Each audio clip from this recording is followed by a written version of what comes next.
Well, hello there, Mello.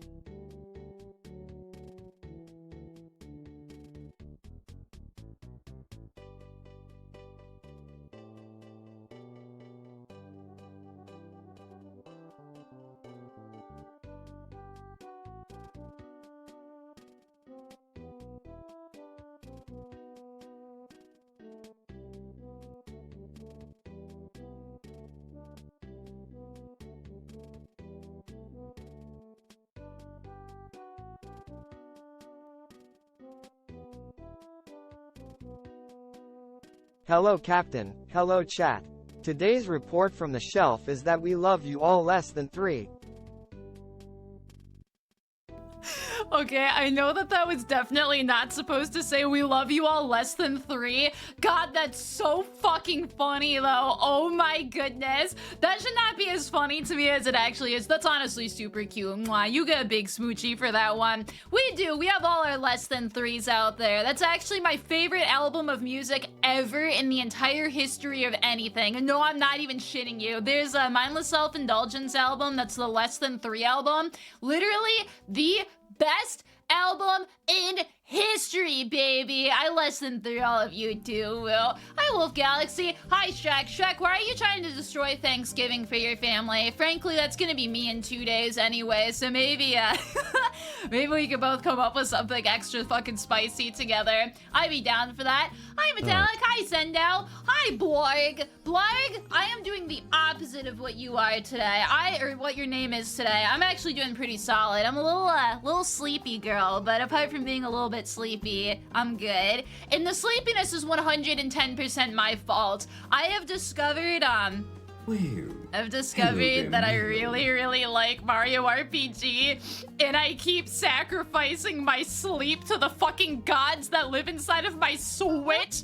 They are literally sapping all of my energy and keeping me up late at night because I want to save my fucking pretty princess.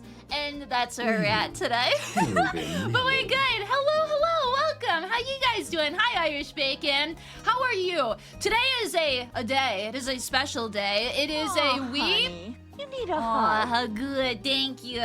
Today is a good day in the fact that we are talking about mental health. We are actually just going to have a little discussion about, one, men's mental health, because if you did not know, November is actually Men's Mental Health Month. Yes, there is a month for that. I think that it's a very important month. I have a lot of male friends who unfortunately just are suffering inside of life, and that hurts me deeply. And it's nice to just have months and times to be able to celebrate each other, and I guess in this case, not necessarily celebrate, but just make sure that we are talking about it so that you know if there's shit that needs to get done, that we can go in and we can do her fucking raw and we can get that shit knocked out. So yeah!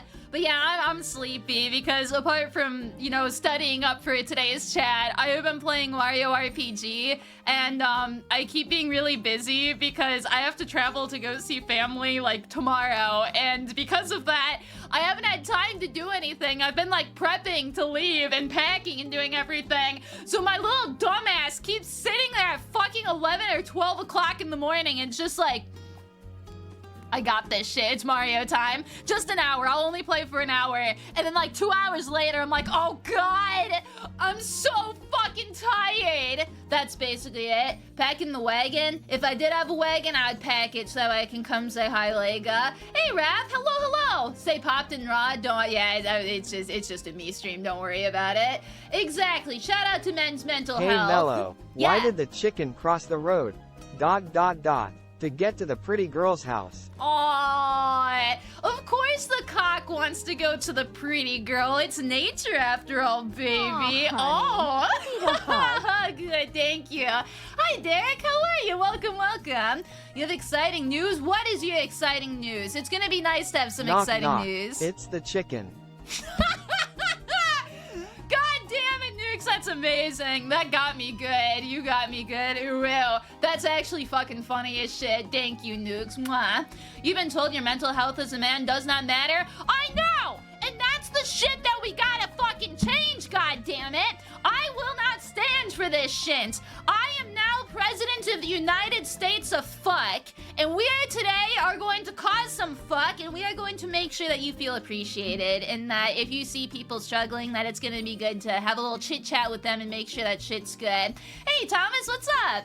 Hi, Zeta, how you doing too? Welcome, welcome. Just tried to hear a joke about cocks walking across the road. I know, Nightmare Nick. Isn't it just amazing? 'Tis the season for it. Why? Oh, heartless gamer! You're not heartless at all. You got a heart full of gold, and I must say it is looking spectacular on you. Welcome to Heartless Gamer. It's always nice to see a fellow gamer girl or boy up in here, but I appreciate you following, homie. Welcome. Mello for President 2024. I am nowhere near old enough, but the second that I can be old enough, let's fucking go! Hey, Jaron, hello, hello. You can't open up to others because of fear of being told to stay quiet. Yeah, I'm not even kidding, Blarg. I'm glad that you're bringing that up right away because I have a little notepad full of stuff that I want to talk about. So, I am a woman, and I will fully admit, I am a woman. I do not know the male experience. In fact, I'm going to rely on you guys a little bit for this. Like I said, there's a lot of men in my life. I have a brother. I have a dad. My dad's probably the most stereotypical boomer on the entire planet, even though he's not a boomer. He does the I hate my wife, I hate my life jokes constantly, and I don't think my dad has any ounce of emotional intelligence, like, at all. He does not talk about his problems. He is very much like stern man, that type deal. And it kind of sucks to just like watch somebody that you care about just not being able to process shit. And my dad is by far like not alone in this. A lot of guys are suffering from it. I have a lot of male friends really riding the struggle bus because they just can't talk about their mental health. So that's what today is for. Today is a day for us to just be able to talk, for you guys to let out a little bit of steam, for me to be able to disclose some of the information that I have learned across learning about men's mental health, where again, I'm a lady, I will not be able to know your experience 100%, but it's always good for us to be able to know that stuff. Fanta, thank you very much for the sub. You gave it to Banana Heights, because we're all full of heights out there today, but you're a sweetheart, fan. You're a sweetheart. Honestly, you are a sweetheart. Sweet as candy, and we love that shit. Thank you very much, Phantom. Mwah, you get a big smoochie, and you get a hell yeah for that. Also, Nice, what's up, Nice? Howdy, howdy, nice to meet ya. I am glad that you have decided to join us here today, because today is going to be a very nice, important day. And as you are a very nice and important gentleman, it is always nice to have you grace my presence. But thank you. Just referred to you as Sendo. Oh, cool. I will definitely do that, Sendo. Thank you. I'm a Mello W. No, I appreciate it. It's just like, this is something that I'm actually extremely, extremely passionate about. I can say, God, I love how I try and be like, I try and stay on a topic and say I'm really passionate about it and then just go, Boba, hell yeah! But no, just for like, to actually disclose all of this. So last year, I actually did an entire month about men's mental health. I donated money to charity. All of us together ended up raising over $1,000 that we were able to donate to men's charity. I donated to a separate charity afterwards. I think Movember was the one that we ended up donating to.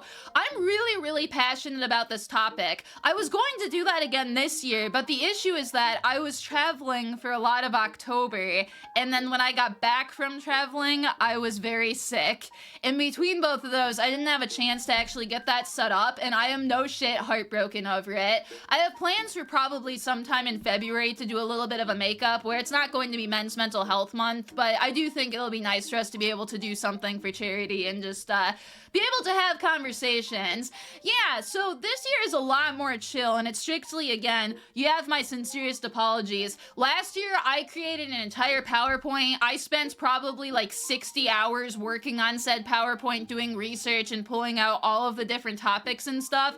We have that available in our Discord if you're ever interested in it too. It just goes over a lot of men's mental health stuff. It has a lot of resources that you can then use for really any situation that you're in as a dude. We found an international database, we found an American database. There's resources for if you don't have insurance out there, because I know a lot of us get to be uninsured just because life honestly honestly fucking sucks. So there's just a lot of shittery that's out there. It's ass, and I just want to make sure that we have our boys getting taken care of, because our boys are beautiful, and sometimes I don't think they feel very beautiful, and we gotta make sure that they're feeling good about themselves. Hey Asuka, welcome. You really do care to put that much time into it? I do! Like, I actually fucking do care about this. This is a topic that I'm not just trying to jerk off dicks and be like, haha, I'm a woman who's into men's mental health, love me. No, this is like an actual thing that I'm extremely passionate about, because I don't like seeing people hurting. I don't like seeing people in pain. I don't like seeing how much people are struggling. And if I can do even the tiniest little bit to convince somebody to do something to help themselves, that's all I care about. Like, that's truly what would make me happy, is if you guys are happy. It's Dave!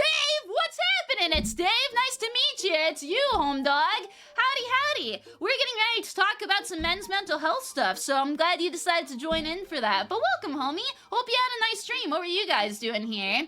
Here's your opinion on it, though you're not a doctor. Mental health is based upon the food you eat. Some of it is. It's a very, very complicated spider web of things that helps just keep the foundation of your brain healthy, and we'll talk about that today. There's a lot that goes into it. You can't just point at one thing as being the downfall of mental health, and you can't point at one thing as a solution for it, but definitely eating good is great. It is very important.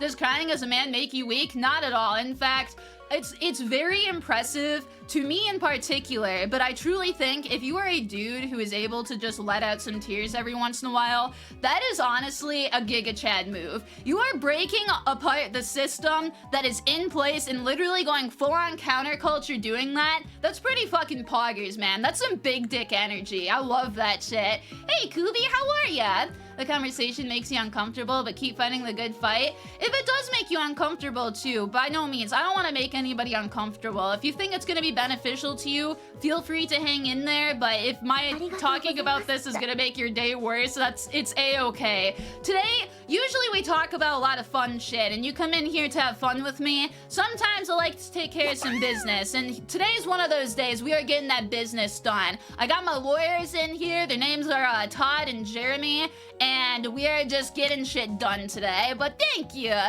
Thank you for the cheers, Sendo. You know that action speaks louder than words, and that's a noble act stream for this theme. No worries, homie. Glad that you're gonna be lurking. Thank you again for the cheer. Mwah. That's sure, dude. Welcome, dude. Dude, you even got, like, dude inside of your name. I love dudes. Dudes are just like, it's such a fucking tasty word. It reminds me of surfer bros, and surfer bros are all chill and cool, and that's what you are too. So welcome, homie. Thanks again for following. You've been in pain for a while now that you don't leave your house. It's gotten worse and you don't get the social time. Aw, Shrek, if you do need to hop in the shower and cry, that's a-okay. I'm sending you a virtual hug, homie. We can actually talk a little bit about that, because that's also one of the things that we have to talk about today. A lot of men and boys, particularly, this is really an epidemic amongst teens and young men. Older men definitely are facing issues as well, but there's so many young men who are just having issues with anxiety, depression. It can end up becoming substance abuse afterwards. Hug, thank you, Bucket Dog. And it's not fun. Girls are having problems as well, too. And I don't want to say that girls are not having problems, because they are. Everybody is just having problems. But for men in particular, the issue is that you guys don't have resources, and you guys don't have things that fall back to help you.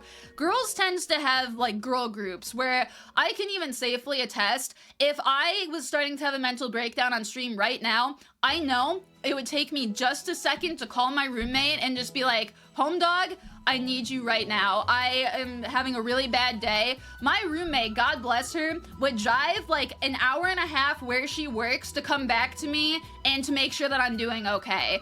I will fully say that I am incredibly blessed to have somebody that rad in my life who treats me that nicely. Don't worry, I do the same for her too.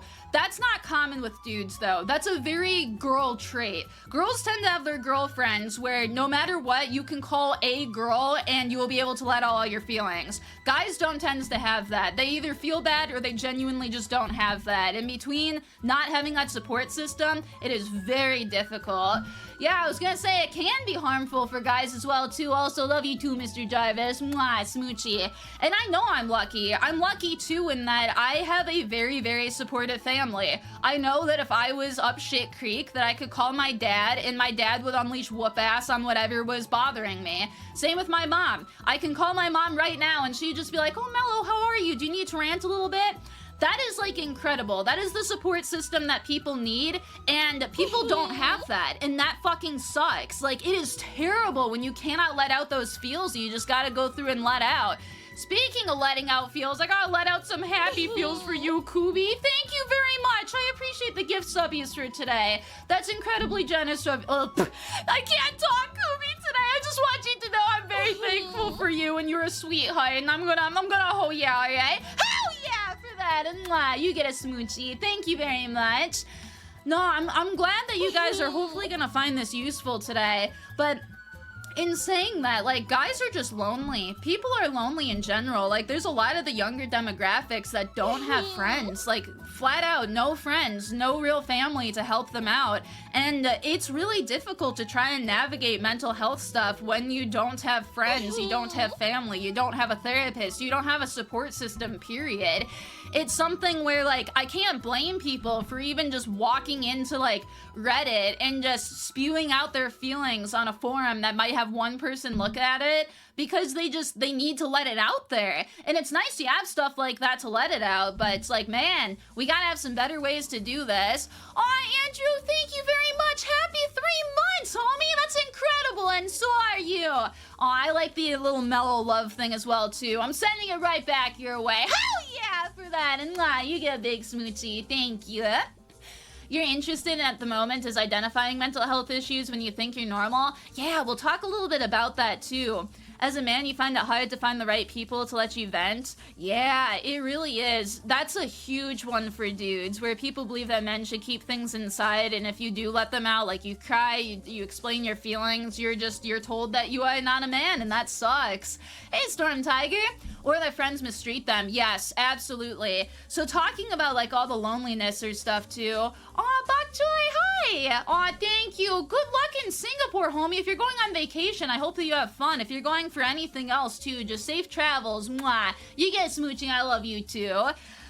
But yeah, at least for, like, some of the men's stuff with shit like that, it's loneliness, and you don't have that support system. A lot of guy culture, too, and it's kind of like a seesaw where sometimes this is totally okay and sometimes it can be kind of detrimental. Boys like to, like, be boys with each other. When I say that, if you have a homie who does something stupid, you basically will just, like, rip on your homie for doing something stupid.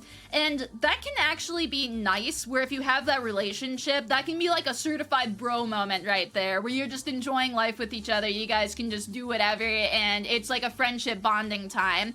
The counterintuitive part is when you don't have supportive friends, though, or rather than them kind of like joking with you and you know at the end of the day that they're still going to be there lifting you up, your friend starts tearing you down. It's the exact same thing where if you let out weakness, where let's just say you're upset about your breakup and your friend goes, man up, pussy, like, that's not going to help fucking anything. You're letting out real feelings that you are upset about something, and there's a lot of dudes who just cannot process to be nice to their friend and support them in that time of need. You are lucky growing up with friends who don't judge you for emotions. Yeah, it's really, really good when you have friends who don't judge you and just are nice to you with stuff.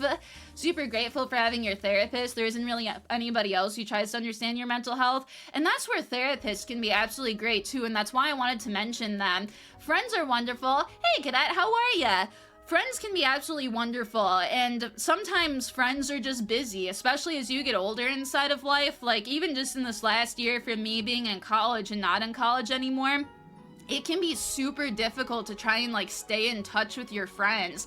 I've even been at the point where, since I live in the middle of nowhere, I have my roommate and I have, like, almost nobody else. If my roommate went away from me, I would lose that support system, and having a therapist, family, of friends where you know that that's your ride or die bitch no matter what is so, so nice. Usually for those, you have to make sure that you are also available for them too. You can't just expect it to be a one-way street, but it's really good when you can have that. Your homies will rip on each other for dumb stuff, but you do let each other know honest, supportive things. Yeah, and yeah, you're allowed to rip. Like, guys tend to just rip on each other, and that's totally fine, as long as you guys are cool with it.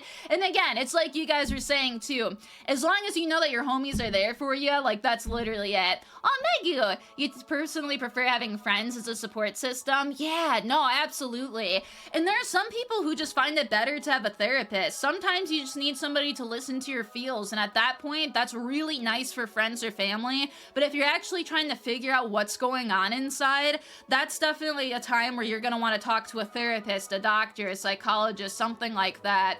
I can give this from the female perspective, where during one of our last mental health checks or last mental health talks, I had disclosed that I have something called PMDD. And PMDD is technically a physical disorder, but it works like a mental disorder for me. It makes me extremely depressed to the point where I want to unalive myself at times. It makes me extremely anxious. It works like PTSD, where it brings up old shit that I am honestly done with, but because it was traumatic for me, it just keeps bringing it back up in my head. And it happens with my female cycle, so that's kind of what cued me into something is fucking weird here, and I don't know what's going on. My entire thing is that I could talk to friends all the time about this, but they wouldn't understand what was going on, because particularly while trying to like first get diagnosed with this, nobody knew what this thing was. Like, this is a pretty brand new thing that is out there, a mental illness that's out there. This was one where I needed to work with, frankly, a number of doctors in order to figure out what was going on. But once I got the diagnosis, it's like everything that was wrong or that was in my brain and being confusing clicked in my head.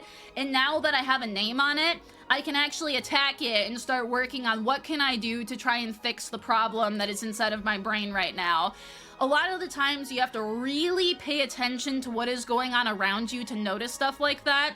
And that's another thing that I was actually learning about today that was fascinating, where a lot of guys are not very emotionally in tune with themselves. And some guys definitely will be, and if you are one of them, that is marvelous. But a lot of guys can recognize the emotion anger, and that's legitimately about it. They may be able to recognize happiness as well too, but if somebody says what's wrong, they won't be able to identify, well, I have a pit in my stomach and I feel gross because my girlfriends broke up with me. They will instead just say, I am angry. And that's where a therapist or a doctor might be able to help you out a little bit, because they can work with you to try and get those feelings out, so that way they can be like, homie, you have depression because your girlfriend broke up with you and you have all this other stress piled on. This is what's going on. Here's some things you can do to try and fix it. So that kind of stuff is so important for you to kind of deep dive and just register like what is going on inside of my brain, so that way you can actually figure out what's going wrong and then you can try and attack it a bit later.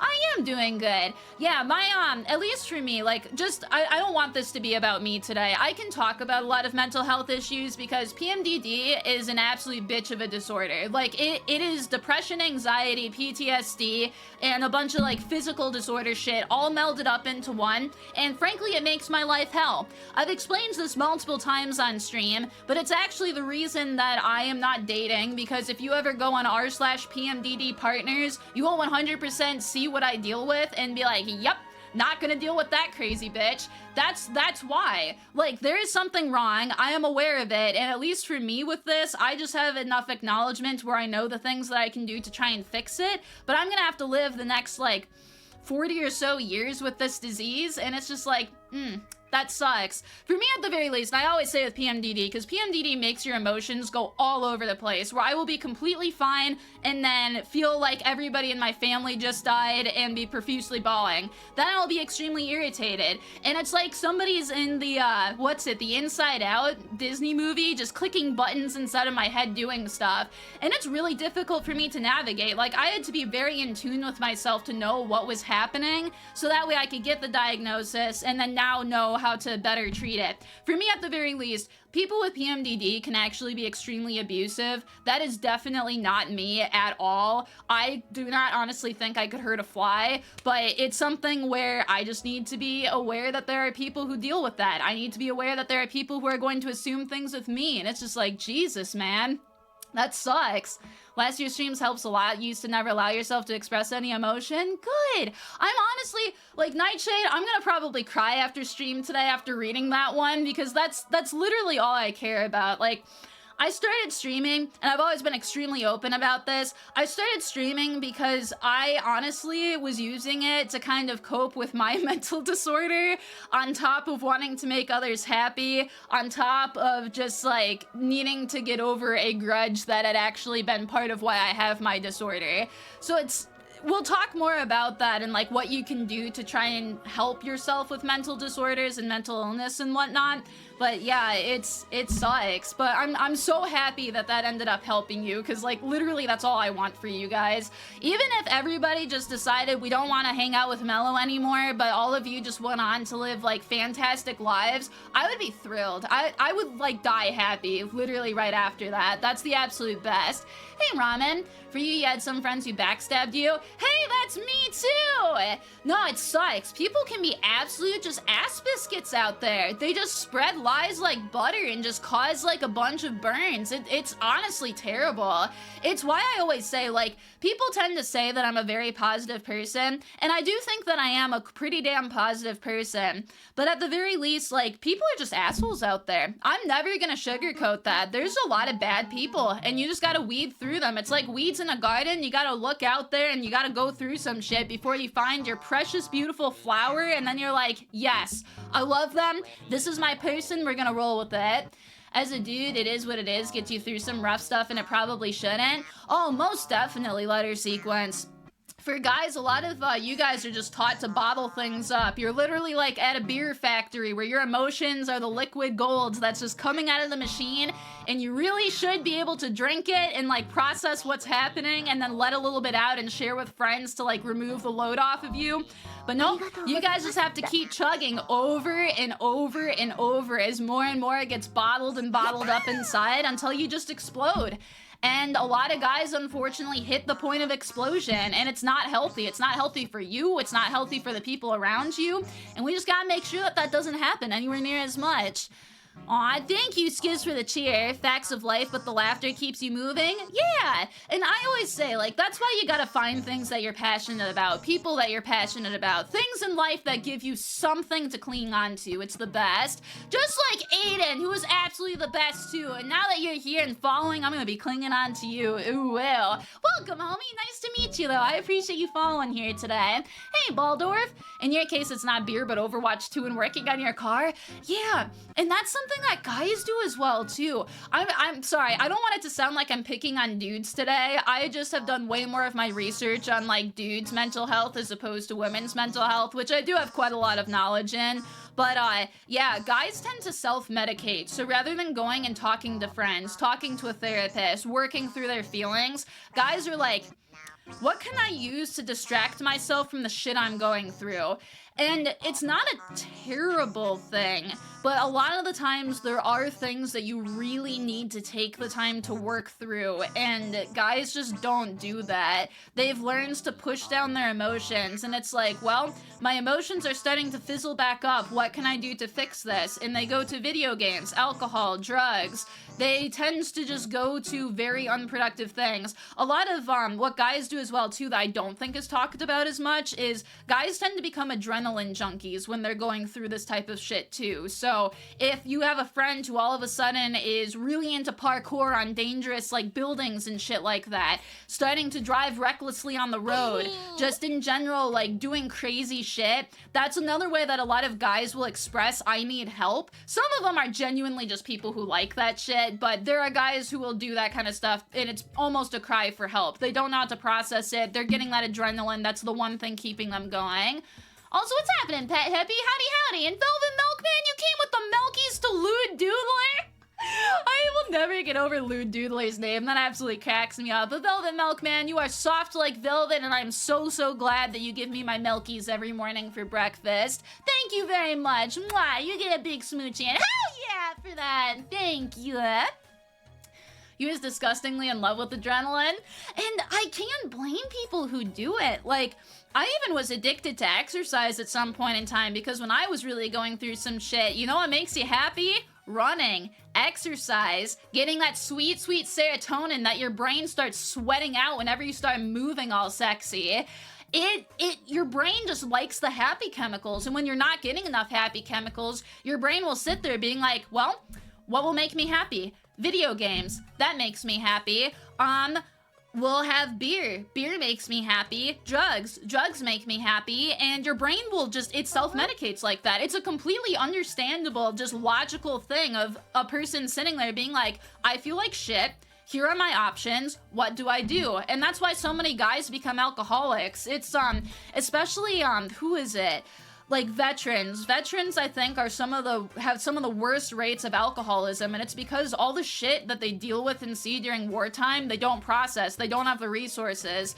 Veterans have been getting more resources, which is great, but I'm sure that you can ask almost any veteran, and they're like, yeah, woo! We got thrown out to the wolves, baby. Hey, Red Ginger, how are you? Welcome. The Bearded Fool. That's an incredible username, homie. You follow! Let's go! A foolish move, or was it? Honestly, God, I love that. I love beards. Beards are iconic, and I don't know, you seem like you're just a funny dude, so welcome. Thank you very much for following, homie. You just use your distractions to avoid thinking about the stuff that'll fuck with your head. Yeah, and when I say this too, I'm not even immune to that. There's days where my PMDD is going like crazy, and I will fall asleep to horror movies. Why? Because it gives my brain something to focus on, so that way the thoughts are not winning inside of my head. It's not bad to have distractions. The only bad thing, and I will just like bluntly say that this is not good, do not become an alcoholic. Do not become an alcoholic. Do not become addicted to drugs. I know that it might seem fun, and it might be a band-aid where you're like, I am coping just fine. That is at the point where you really should try and help yourself in another way. I know that there's shame too that comes into that. A lot of alcoholics, a lot of people who have been addicted to drugs tends to feel shame about it, which it's something that is heavily stigmatized, especially inside of America. So it's really difficult to try and get yourself to a point where you're okay with that. But if you can get yourself help from that point, you're gonna feel so much better. What really sucks with both of those is that you're temporarily making yourself better, but in the long run, you're making yourself so much worse. And you deserve better than that, frankly. You're into your belly button. Oh no! Wait, it's somebody's birthday today? Oh yeah, Asuka had a belated birthday. You just explained many guys' thought process when it comes to that stuff. Many addictions come from that, ranging to porn, like you said, drugs and alcohol. Yeah, porn addictions are definitely there too, because again, when you jack off and you spit out the white goo, it makes your brain happy. Humans are literally made to fuck. Like, one of the biggest reasons that we have so many issues right now and so many mental illnesses is humans are literally made to fuck and to try and survive. And this is something that helped me out a lot, so maybe they'll help you guys out with any struggles that you're facing as well too. I read the book The Selfish Gene by Richard Dawkins, and it kind of explained how people work on just like a very interesting scale to me, and a very broad scale, where it basically boils it down to there was a primordial soup, more and more complicated organisms and creatures started to come out of that primordial soup, and every single one of them is fighting to stay in a niche and fighting to stay alive in their species. This is something that has gone on for millions of years at this point in time. It's why we have the dinosaurs, it's why we evolved from mammals to be how we are today.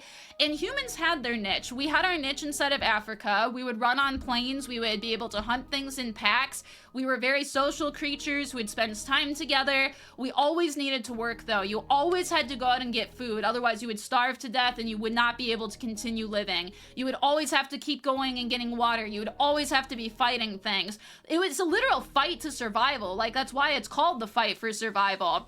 We have hit the point inside of modern society where basic needs are met. you no longer have to constantly be thinking and doing Well, things to stay hello afloat, there, stay alive, Mello. keep doing stuff to make sure that you are able to like live, procreate, do what it's intended for life to do. When you have your basic needs met, what do?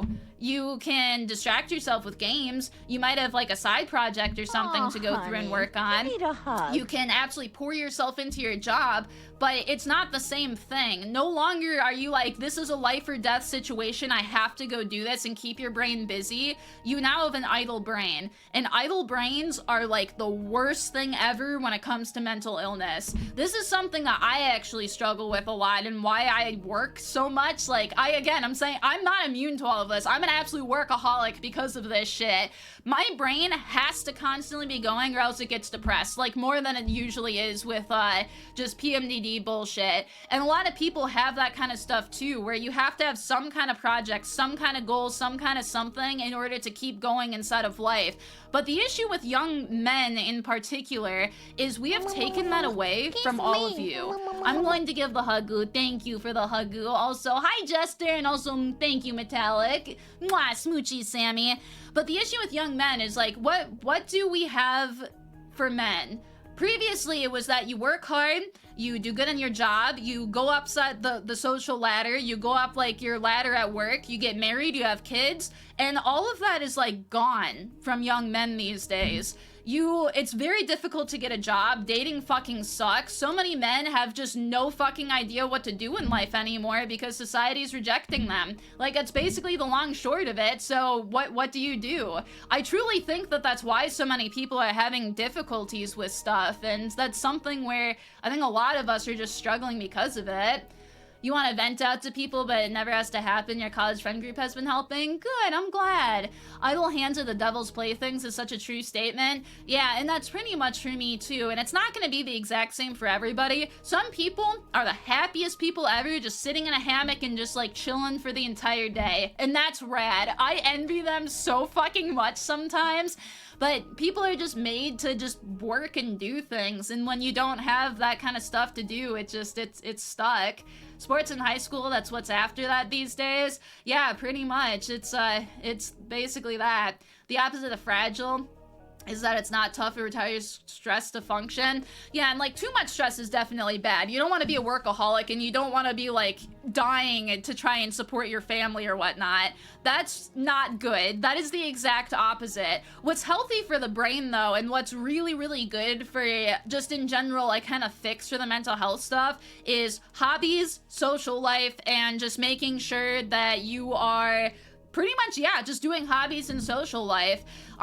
Talking to people, I'm pretty antisocial, so like I know that talking to people can be iffy sometimes, but just talking to other humans, going outside and doing something is so good for your brain, as is hobbies. Like I flat out even mentioned last year when we were going through this, VTubing is my hobby to keep the bad thoughts away. I love talking to you guys. That's my selfish reason for doing VTubing, like just completely laying it out there. You guys keep me going though, and I like being here for you guys because you guys make me happy, and when you said I make you happy too, it keeps me going, and it is literally the best thing for my brain imaginable. So there's a lot of stuff like that that's super, super good. Sports is the new hunting for most young men these days, but not everybody's getting that sort of activity. Yeah, exercise is super good for you. A thing you have an issue with when it comes to jobs is you need 10 different things to get into one. Oh god, yeah, it sucks so bad. The job market and just trying to get into shit is terrible.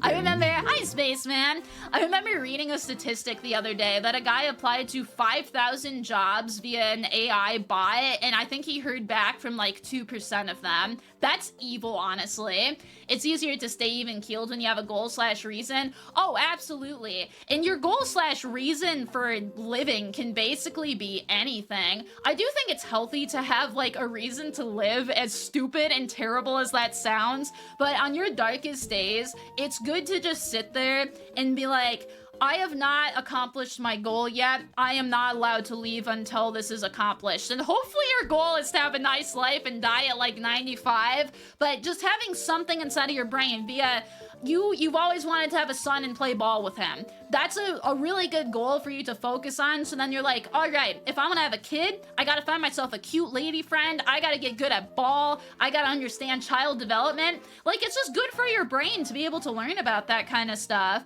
It can be something where you want to get a master's degree. You want to become one of the best Fortnite players. You want to get better at drawing. You want to learn an instrument. You want to be a pillar of your community. So many different things. You just got to find the one thing that tickles your brain the right way, where it's like, yes, daddy, I am your little bitch, and I am so happy right now. That is probably the worst way for me to put that, but that is what you need, goddammit.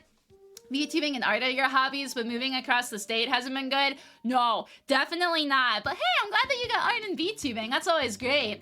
You realize you can't reach any of your goals? You gotta get new goals then. Sometimes you can have way too lofty of goals. It's like, I could sit here right now and be like, I am going to be a Victoria's Secret model. And to be completely honest, I fucking couldn't. I have endometriosis that gives me a poochie belly sometimes, and I would be the worst model of all time.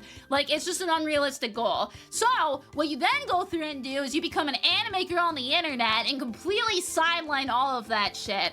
But no, it's nice to have something to keep going. Keep going with the analogy. Look, sometimes when life is fucking you, you just gotta have it fuck you in the right place so that way you feel good while it's fucking you. That's what you end up needing. Wherever life's dick is trying to go inside of your noggin, if you can then put the condom on it that is just VTubing or drawing or guitar or fucking anything, like that's where you need it, baby. It's so good. Brandon Sanderson wrote a great story about choosing appropriate gold. It was about talking dog that wanted to be a dragon. Yeah, and it's something where like, I never want to tell people don't believe in your goals, don't do something, because I would never want to crush somebody's dream. Sometimes it's kind of tasty to have that little dose of reality, though, to understand, like, yes, I've always wanted to be on America's Got Talent, but also I'm a talentless bitch. Maybe I gotta develop myself in another way to get there. Scuba Puma, what's happening, Scuba Puma? Man, usually I am the one who is the cougar, except for I'm not old enough to be a cougar. One day I will be, then maybe I'll be scuba diving in bitches too. Ooh, ew. I hope that you can do it, but you just got one bitch to scuba dive with. Welcome, homie. I love your name. I appreciate you following. Mwah. You're spacing up, but suddenly you heard I am your little bitch? Yeah. That's me in a nutshell, man. Good thing your grandma is sleeping right now. Probably good. Sorry, grandma. If your grandma ends up ever listening to me, hi, grandma. I love grandmas. They're usually very sweet ladies, and they just bake and they're kind, and that's always good.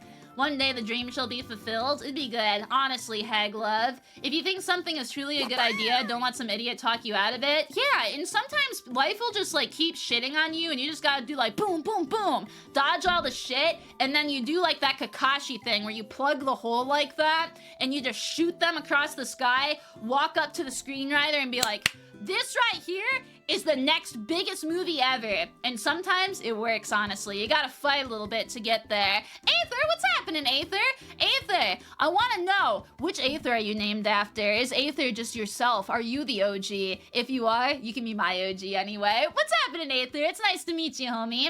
For you, is your goal to become an anthropologist ever since you were a kid? That's so good! I love anthropology. It's like, it's literally my favorite thing, Thomas. But I'm so happy that you got that and that you got to do some other stuff. I see you making pottery all the time too, and like, that's awesome. One of the best things that you can do for your brain is to actually sit down and do something with your hands. Like, that sounds kind of dirty a little bit, but being able to build something is so good, especially for boys. Boys tends to have brains that really do well building things, so I feel like that's why construction workers probably are some of the happiest bros. I remember reading that statistic somewhere. If I am wrong, please feel free to correct me. It's been a hot minute since I read that one, but people who build things tend to be pretty damn happy. Construction workers also tend to make more money than your average dude, so that's kind of nice as well. Yeah, breaking it, when you got your cookie and your goal, breaking it into smaller parts so that you can like put it together before you have like the giga cookie afterwards is, it's the best. It's so important to have that. Also, thanks to the Rubs Nukes. Yeah, seeing your own progress, it can also be difficult. That's where it helps to either have like a journal so that way you can go back and look at stuff. I know one of the biggest ones that can be beneficial is like, if you are somebody who is overweight and you've always wanted to just have like your dream body, you've always wanted to be a sexy Hulk buff man, hell yeah, and you're a little chunky. Nothing wrong with being a little bit chunky, but if you want to get to that point, take a picture of yourself every day. You might not see the results initially, but the further you go on, the more you're gonna be like, oh my god, that was me, and it motivates you to keep going. If it's something where you can't take pictures of it, you write it down in a journal, like the other individual is saying, I want to say Sanguini, you can break it down into little pieces too, so that way you can see, I'm building a birdhouse. I built the door, I did that today. Let's go, me. I'm killing it. I'm making the birds in my backyard a home. Aren't I incredible? That kind of stuff is so nice for your brain. Oh, it's delicious. That's where, again, for me, VTubing is kind of nice because I'm somebody who has to see progress in things. Otherwise, I don't do very well. Also, hi, Vertical Banana. So for me, my success is ranked in numbers, but it's kind of a double-edged sword because my PMDD will kick in sometimes, and if I don't see number where I want number to be, oh baby, does my brain be like, fuck you! It starts raining fucking knives, and I am just sitting there taking blow after blow as my brain is just beating my dick in, and it's like, Jesus! So you have to make sure that you are not going to get frustrated with yourself. When I say that too, I only get that way in PMDD mode, and I have a lot of shit that I can do with my brain to like not be that way. So know that I do take care of stuff. You love pottery and it helps with your mental health? That's so good! Oh my goodness, I hope that you can win a competition. Honestly, your pottery work is absolutely stunning, so I think you got this. 100 times easier to build up a friend or even complete stranger. Yeah, it's nice too where if you have somebody or something to bounce off of too, so like a friend, a parent, even like, honestly, I've even said it's something like me before, where by no means do I want to toot my own horn. I have a couple people who end up joining streams, and I know the two who go through and do this, but both of them are trying to work hard on their bodies, where they want to just get really, really good at strength stuff. So what they do sometimes is they will pop in streams and say, Mello, I was able to lift X amount of weight today. Mello, I was able to run a mile today. That kind of stuff is so fucking good. I personally do not mind that either. If some dumb bitch on the internet is what you want to use your motivation for, because for me being the type of person I am always gonna be like, woo, let's go, you're killing it, yeah! Like, if you need me for that, like I said, what I really want from VTubing is to just make people happy and make people have better lives. And that's making somebody happy and making them have a better life, and that's legitimately, that's all I want, baby. It's so good. You need to do some cardio work yourself? You got this then, Disaster Dragula. You just gotta find exercise that your brain doesn't hate as much as the rest. Exercise kind of sucks like balls. It's just, it sucks. That's why it took me so long to find dancing. Before I was like, damn, I really like dancing, man. And again, for me, I actually gamified exercise because I know that I'm bad about just doing it. So for me, it's like, well, I need to make sure that I get 5 stars on 10 Just Dance songs today. And if I can do that, then I am winning life. And that is how my brain works. And stuff like that is so, so good. Hi, Cosmic. Yeah, we're doing mental and physical health. Yes, we are talking about all of them, all the different shit today. So if you have anything you want to talk about too, feel free. Plus, send motivation to get swole off to the gym. Now, you got it, Simber. I believe in you. By no means, too, do you feel like you need to get swole. I always want to say that too. Pun, I'm gonna have some water. I'm talking a mile a minute again. By no means do you need to get swole as a dude. I feel like a lot of guys, and this is part of the men's mental health thing too, guys tend to have a very specific picture of what it means to be a guy. Like, the ideal guy to, I think, most guys that I have ever met is a man who is buff and has a 6-pack, has a 6-inch dick, makes 6 figures, has a hot wife, 2 kids, big house, kids, or like, I already said kids, god damn it, my brain's apparently on children today, that's frightening.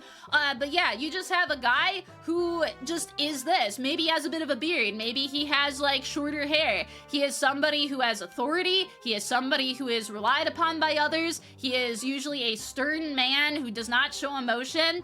Many guys will just think about that. Girls even think about that. Girls also can perpetuate this, where if a guy does not fill any single one of those, people tend to shit all over him and then flush him down the toilet and be like, sayonara, loser, get out of our society. And that's not okay. There's a lot of women too who end up, I think women actually have this better because women have a lot more, like, you can be any woman and people still tend to respect you.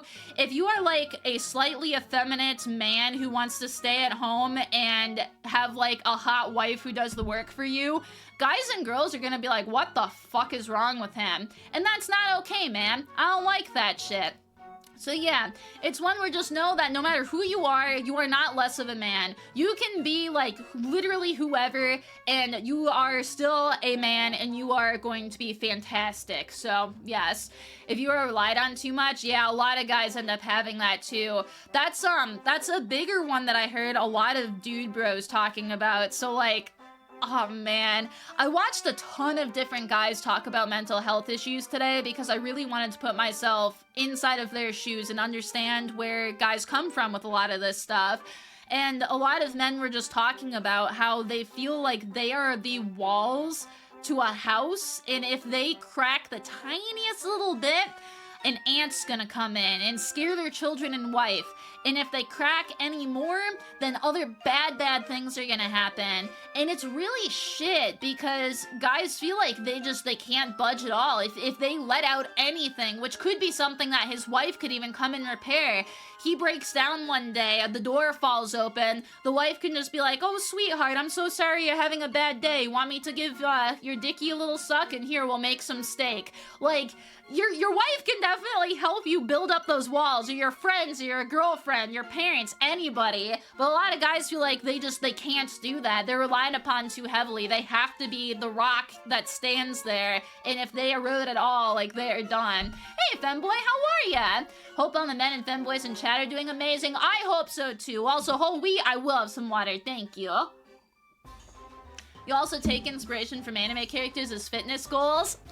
I think girls do that sometimes too, but goddammit, I'm glad that I have not looked at Nico Robin being like, oh yeah, that's gonna be me. I would have to grow like 40% more titty. No, not even 40%. I'd have to grow like 240% more titty. If you cry, women seemingly hate it. Yeah, I'm gonna be completely honest too. There's a lot of absolute bitch women out there. There's a lot of really shit guys out there too. I genuinely think it's about 50-50, where there's just bad people out there in general.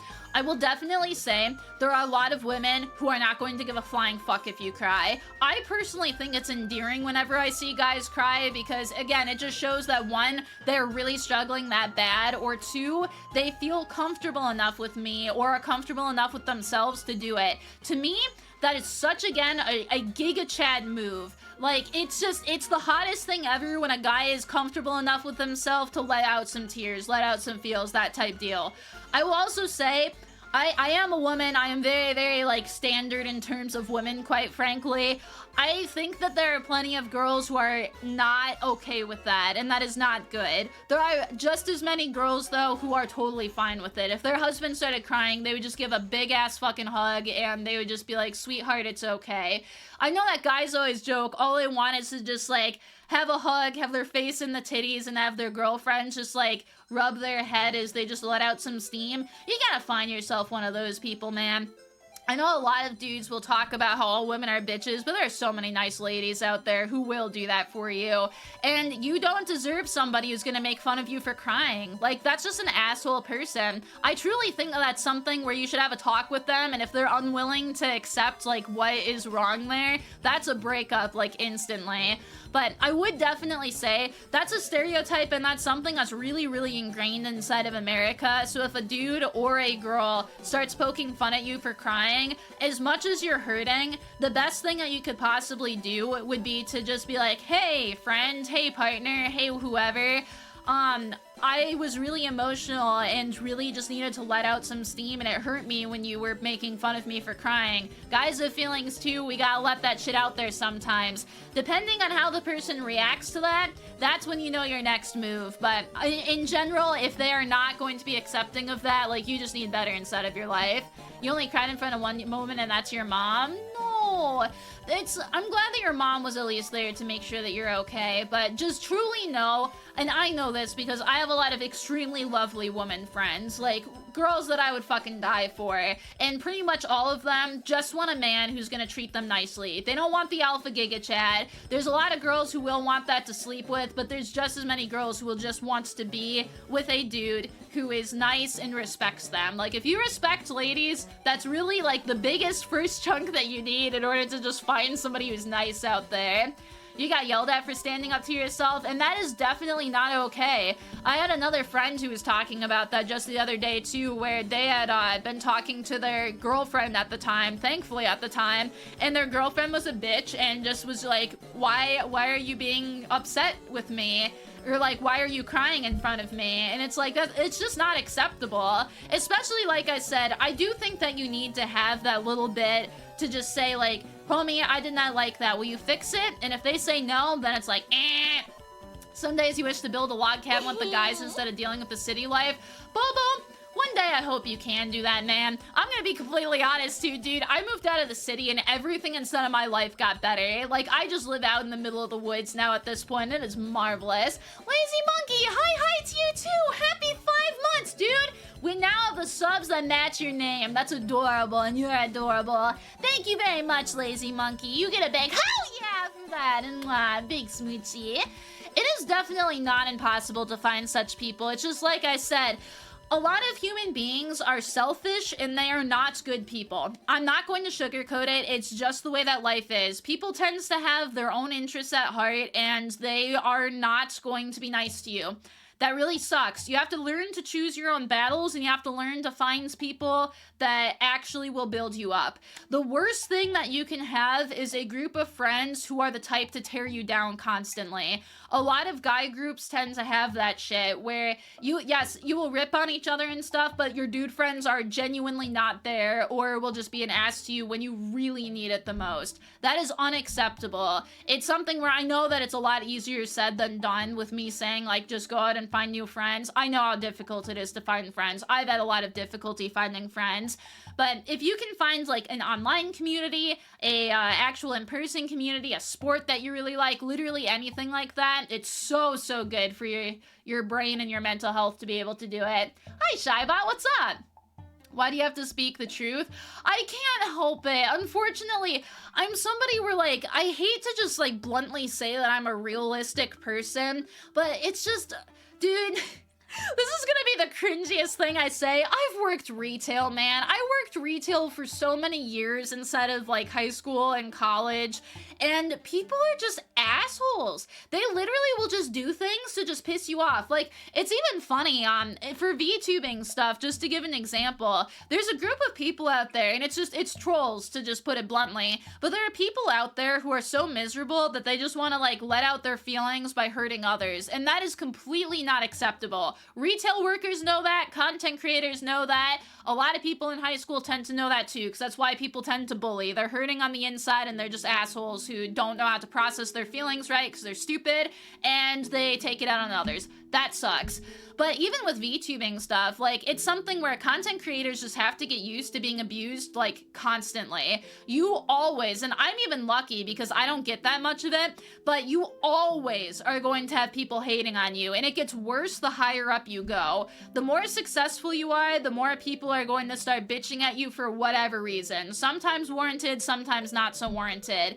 And it's just not proper ways to handle mental health, and also some people are just assholes. There are trolls out there where all they want in their life is to just see other people upset, and you will post something and you will be super proud of it, you've worked on it for a long time, and the comment is going to be like, that looks like shit and you're ugly. And you just have to get used to shit like that. There's just people out there where if you have your own like cute little sandcastle that you built, there's always gonna be a bully trying to take it down, and you gotta be able to just like be comfortable and confident enough in yourself to be like, no, I like my project. 69 other people, ooh, also liked my project. I'm not gonna let one absolute goblin person tear me down. Constructive criticism is different. Usually that's good. But when somebody's just being a dingus, that's not good. Aw, Bok Choy, you lied! You said that the other one was the last one, but I love you too. Mwah. Also, thank you, the head rubs after y'all. You were talking about you just want to take a break from your farm work stuff and want to do something and open up, and your stepdad goes, why are you sad? You have nothing to be sad about? Yeah, that's, God, I'm gonna just, like, bluntly say boomer. That's such a boomer mentality. There's so much of that happens, even with my dad. Also, mwah, smoochies Frosty, thank you. Even with my dad doesn't talk about his childhood very much because my dad had an alcoholic, abusive father who beat him constantly. Not great. Like, there's a lot of that shit where people were just, like, I think if my dad truly showed emotion, that he was just beaten by my grandpa. Like, that sucks. That is completely not okay.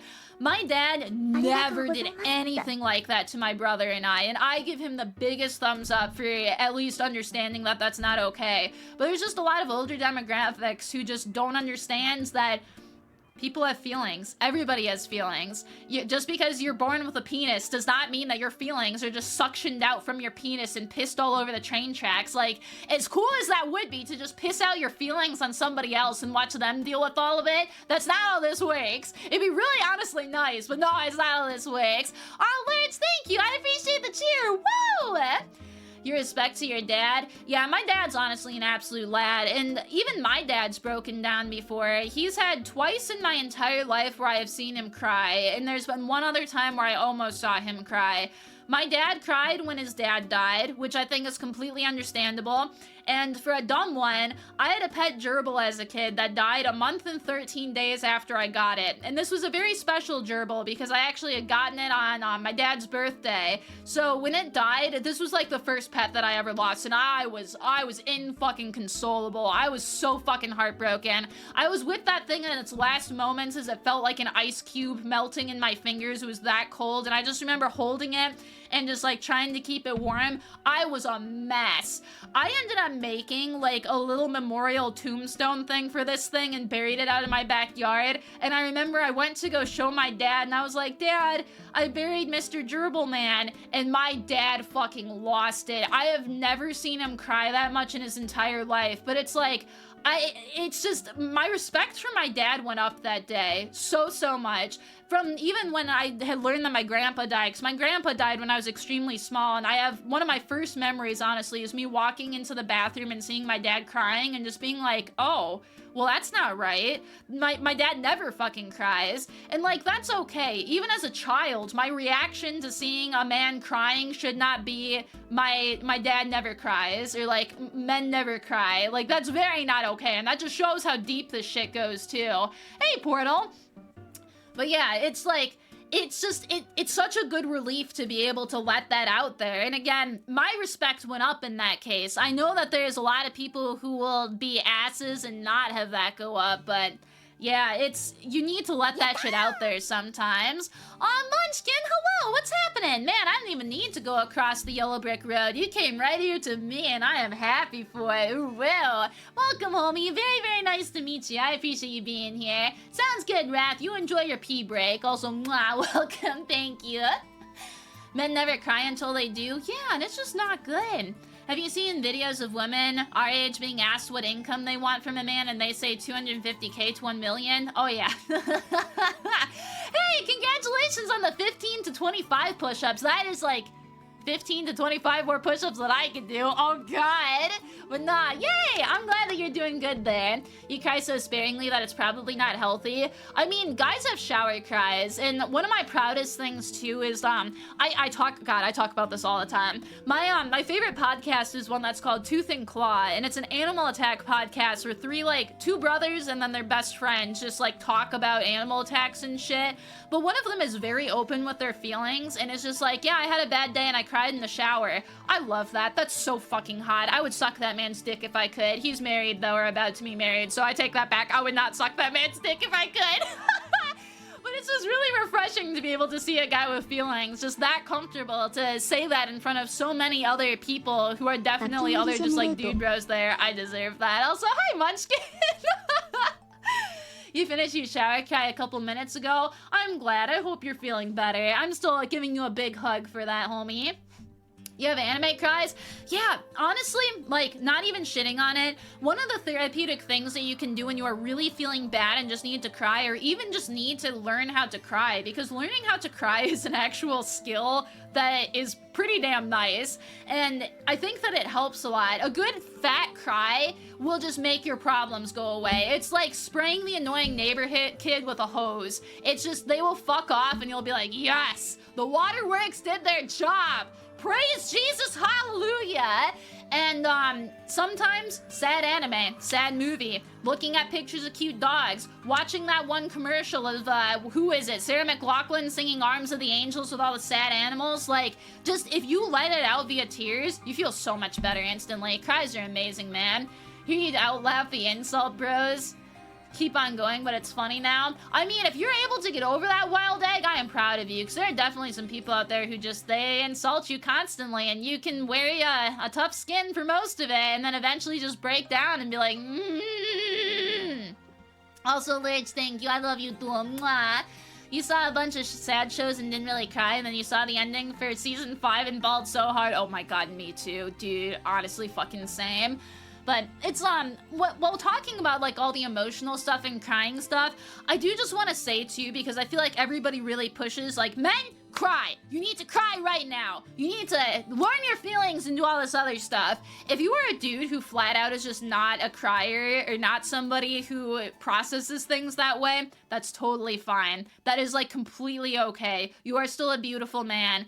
I think that a lot of people wish that they were you, honestly. I do always like to say that, because there are some guys who are like, well, I keep getting told to cry and, like, be different than what I am, and it's if you are somebody who's truly good with that, that is great. But for everybody else, it's okay to cry, man. I'm glad you feel better, homie. It's kind of hard for you to cry at times, but sometimes you don't do it because other people are around and you don't want to be a bother. Oh god, do I feel that, honestly. That's one where, I mentioned that my roommate and I have a good situation for this, but there's even times where, like, I'll know that she's stressed and dealing with shit, and I'll be like, and then just immediately go back in my room and hide because I don't want to bother her, so I relate to that so fucking hard. And, like, it's a difficult balance, too, where you need to be able to rely on others, but at some points you do need to be able to rely on yourself. Becoming codependent with another person is usually not good.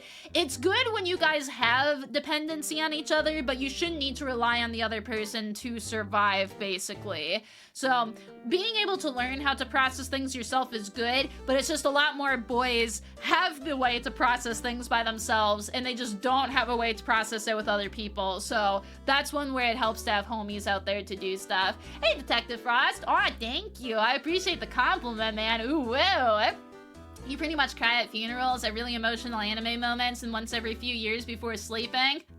That's crazy, man. I mean, if a few years is enough, like, of a limit between them, that's rad. But yeah, if you need to be able to do it more, honestly, you want to have rom-com night? I will cry like a fucking bitch, and you can probably cry laughing at how much of a fucking bitch I am at watching rom-coms, man. Anytime, God, I'm such a pussy. Any single time that I see people happy inside of movies, like, if a movie ends positively, I profusely start bawling. I get so excited to see somebody happy, where I'm like, woo, hell yeah! Oh, good. I'm glad that you're having a nice time, Mr. Jarvis. Mwah. Thank you. Usually, like, this is a very serious topic, but I feel like you gotta be able to have some fun and laugh at it, man. Life is too serious. And another thing, I'm gonna take a big sip of water because this is a big thing I want to talk about, too. Life is difficult. Life has a lot of shit. Life, frankly, is a lot of shit. There's a lot of just nasty stuff out there, but you know what makes it better? Hi, Ike. Hello, and also Rosie. You make everything better. What's happening, homie? Welcome, welcome. Very, very nice to meet you. We're talking about men's mental health stuff, but yeah, hello. That wasn't a big sip. It was a big enough sip for me, all right? Mario Galaxy, yeah! I got nice chill music on today. I felt like it'd be nice for us to be able to just vibe and not be like, that type deal. Dog President! It takes a lot to make you cry, but when you start, you don't stop for an hour. If in the instance leaves from a Vine scene in The Last Airbender, oh god, that would get me too. An Adventure Time where the dad leaves, oh, dude, Dog President, I get got. Every single time there's a dad in media who, like, sacrifices themselves for their kids, I bawl like a bitch. It is full-on Kim Kardashian. There are people dying, ugly crying. It is disgusting. I have a feeling, well, actually, I'm pretty sure that whoever I end up with would probably just be like, ha ha. And in that case, like, that'd be a perfectly fine time to be able to poke fun at me for crying. But like, oh god, man, I feel you on that one. Hey, Coconut. All right, I do want to talk about an important thing here, though. For a lot of dudes and a lot of women in general and stuff, like, when I wanted to go on with the life is shit and life is kind of ass thing, is that life is very difficult. There's a lot of things that are just not fair. There's a lot of inequity inside of the world. There's a lot of things that are purposefully given to you to piss you off, and you need to learn, and this is one of the best things that you can do for your own mental health. We have to have you learn how to skate across that without falling on a rock and tripping and going under the water and drowning in that. I want to go into that a little bit more, but I do want to say, Luna, breeding? Oh my goodness, is that an offer? Well, thank you very much though, Luna. Happy 14 months. That's actually incredible, man. We spent over a year together. That's hot as shit. Hell yeah for that. Biggest oh yeah with extra sparkle 6. I'm feeling it, but mwah, big smoochie to you. Thank you. Oh my goodness. Arctic, you decided to follow too? Well, I'm going on Arctic adventure, baby. We're gonna go see some narwhals and we're gonna go see some polar bears, and it's gonna be sick. Maybe not if we see polar bears. They're kind of dangerous, but we're going on a narwhal date, baby. Hell yeah. Thank you very much for following, homie. Nice to meet ya. Use caffeine. We're talking about that. That tends to be something that dudes use. Just to stay on a topic, because I know I bounce around all the time.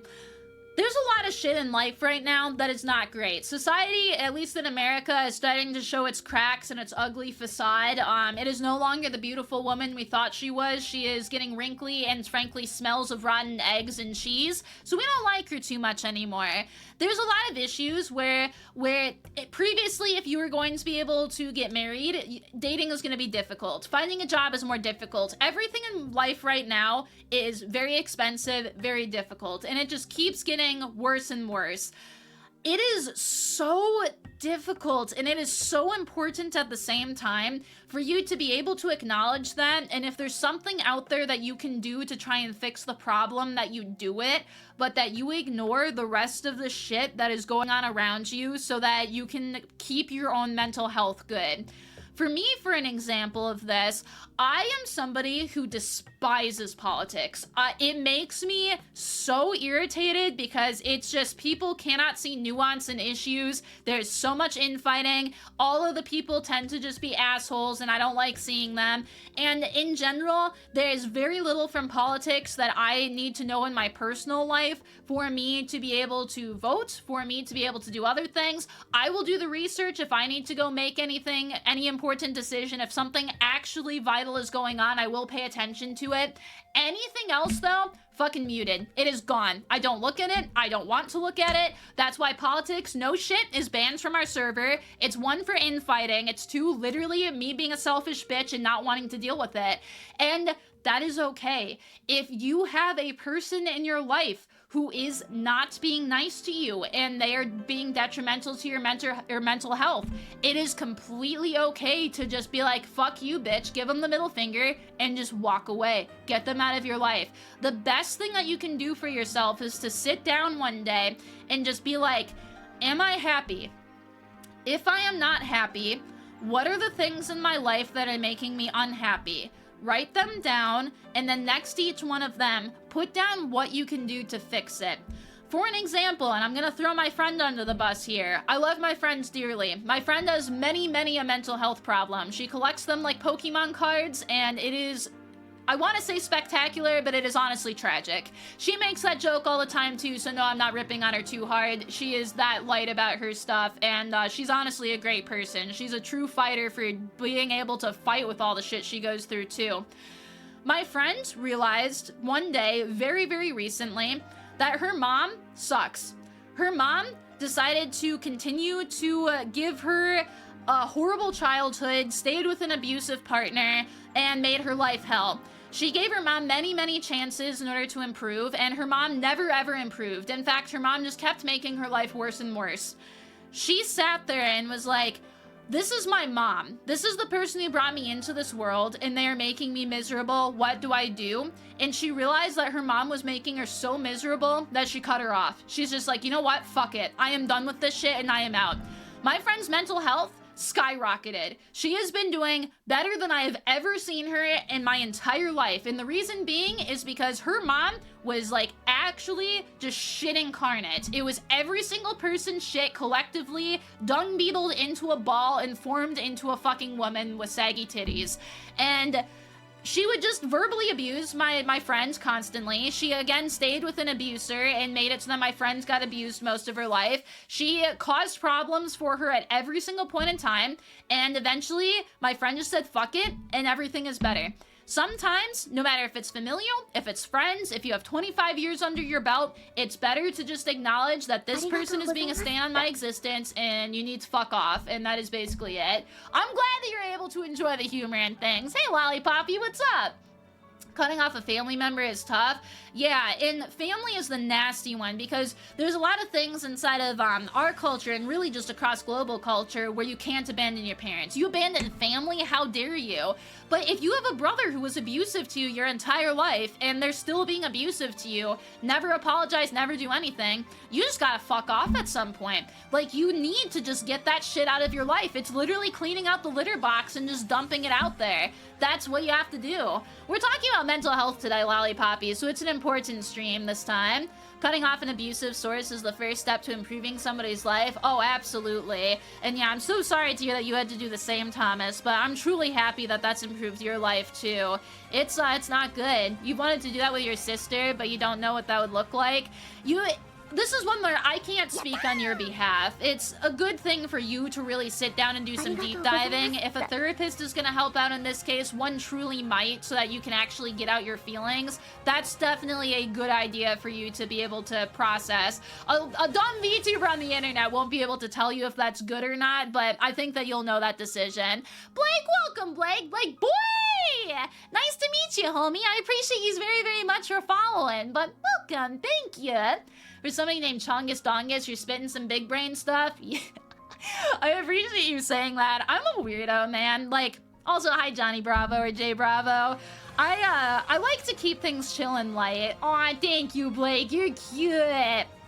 Most of the time for what we do for streams and stuff, sometimes we talk about serious shit that I think is going to benefit people. And those tend to be more difficult streams, but I like to be able to have some kind of humor and just be able to relay stuff in a more fun way. I think that it's a lot better and more fun. Hey, I got black hair now. I think it's a lot better and more fun to be able to almost have it as like a talk with homies as opposed to somebody lecturing to you to be like, this is what you gotta do.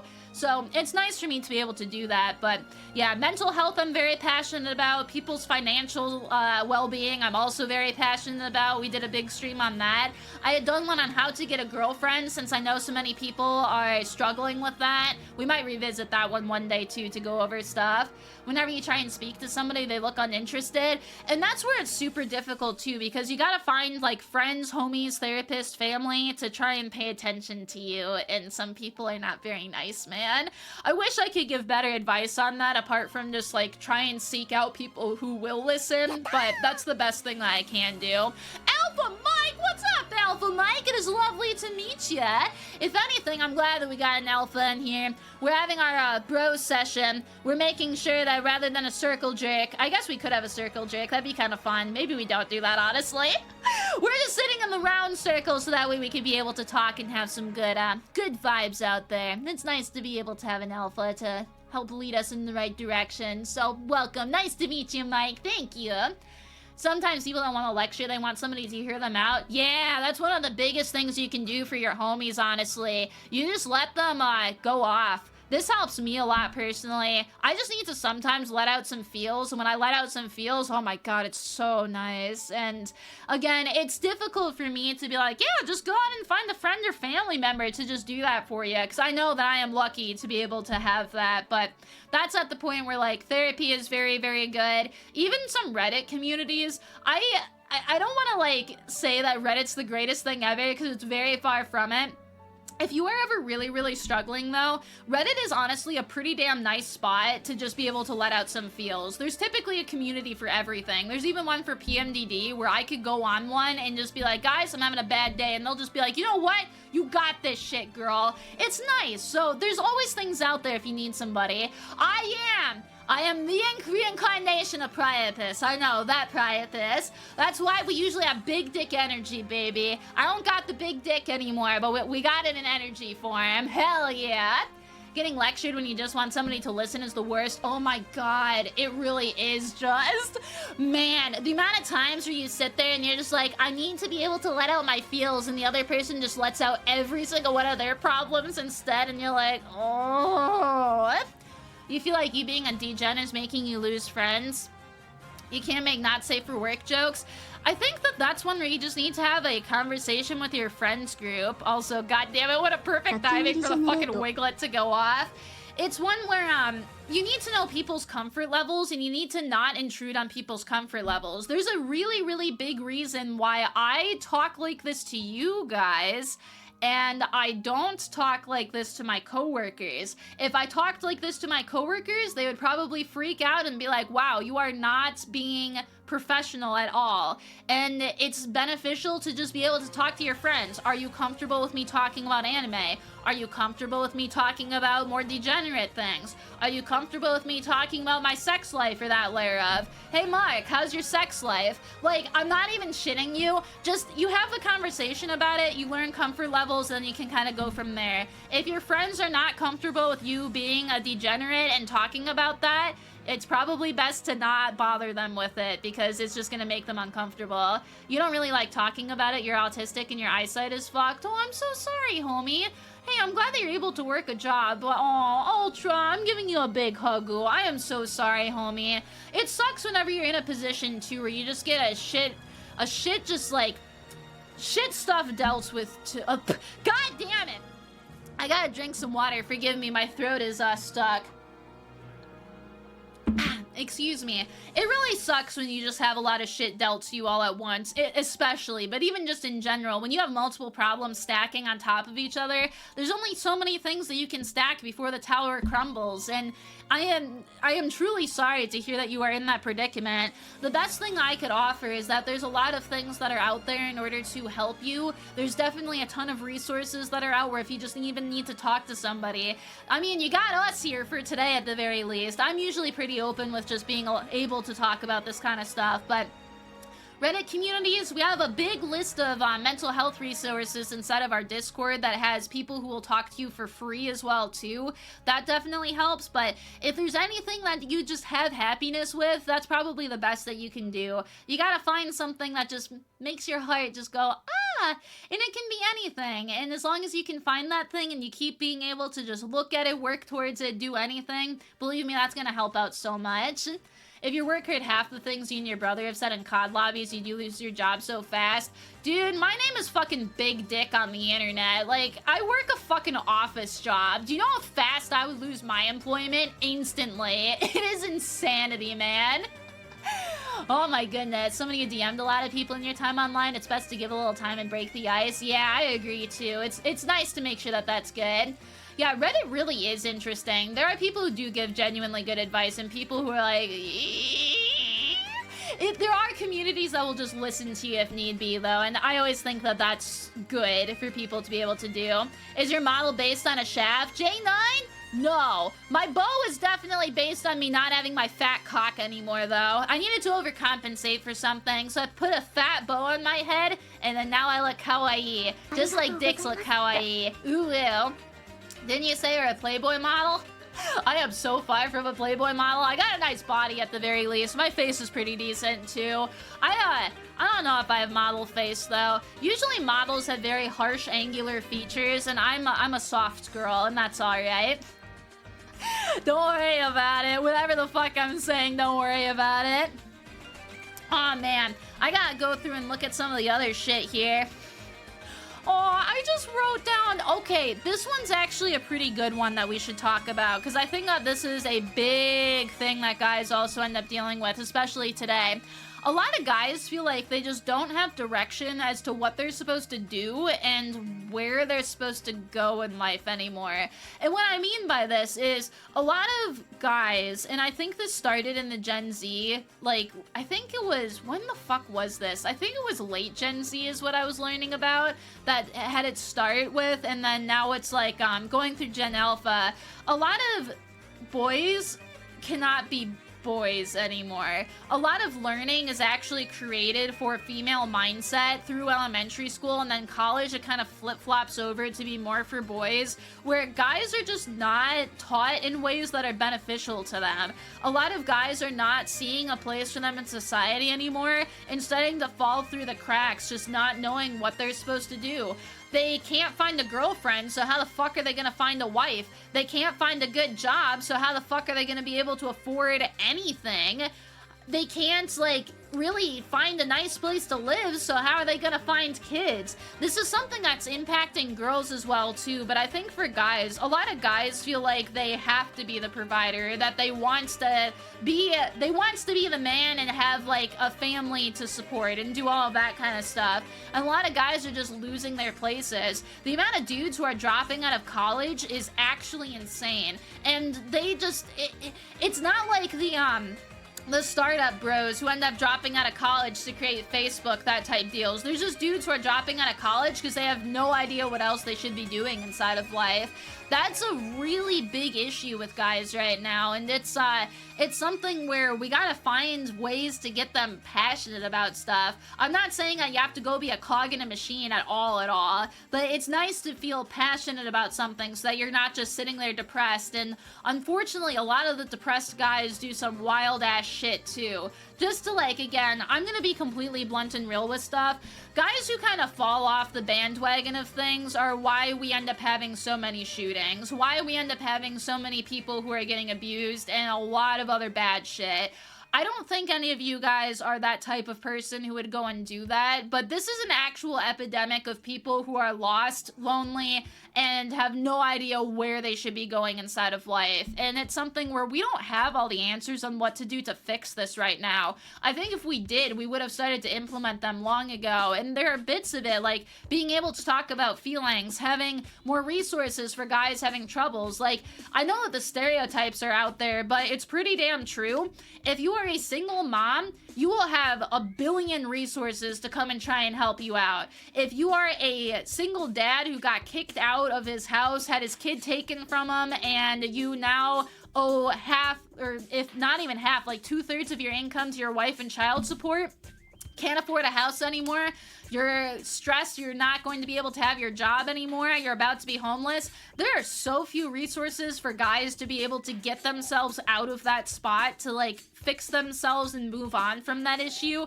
It's really disheartening. There's a reason why so many guys are the homeless ones out there, and we gotta end up looking into it. It's just, it sucks. Finding somebody who wants to take care of you as you take care of them would be a huge blessing. I think that that's what all of us want, honestly. You just want your dynamic duo. You want your other half, the peanut butter to your jelly. You both support each other to make a beautiful creation that is tasty and somebody can eat. Hopefully somebody else would not eat you.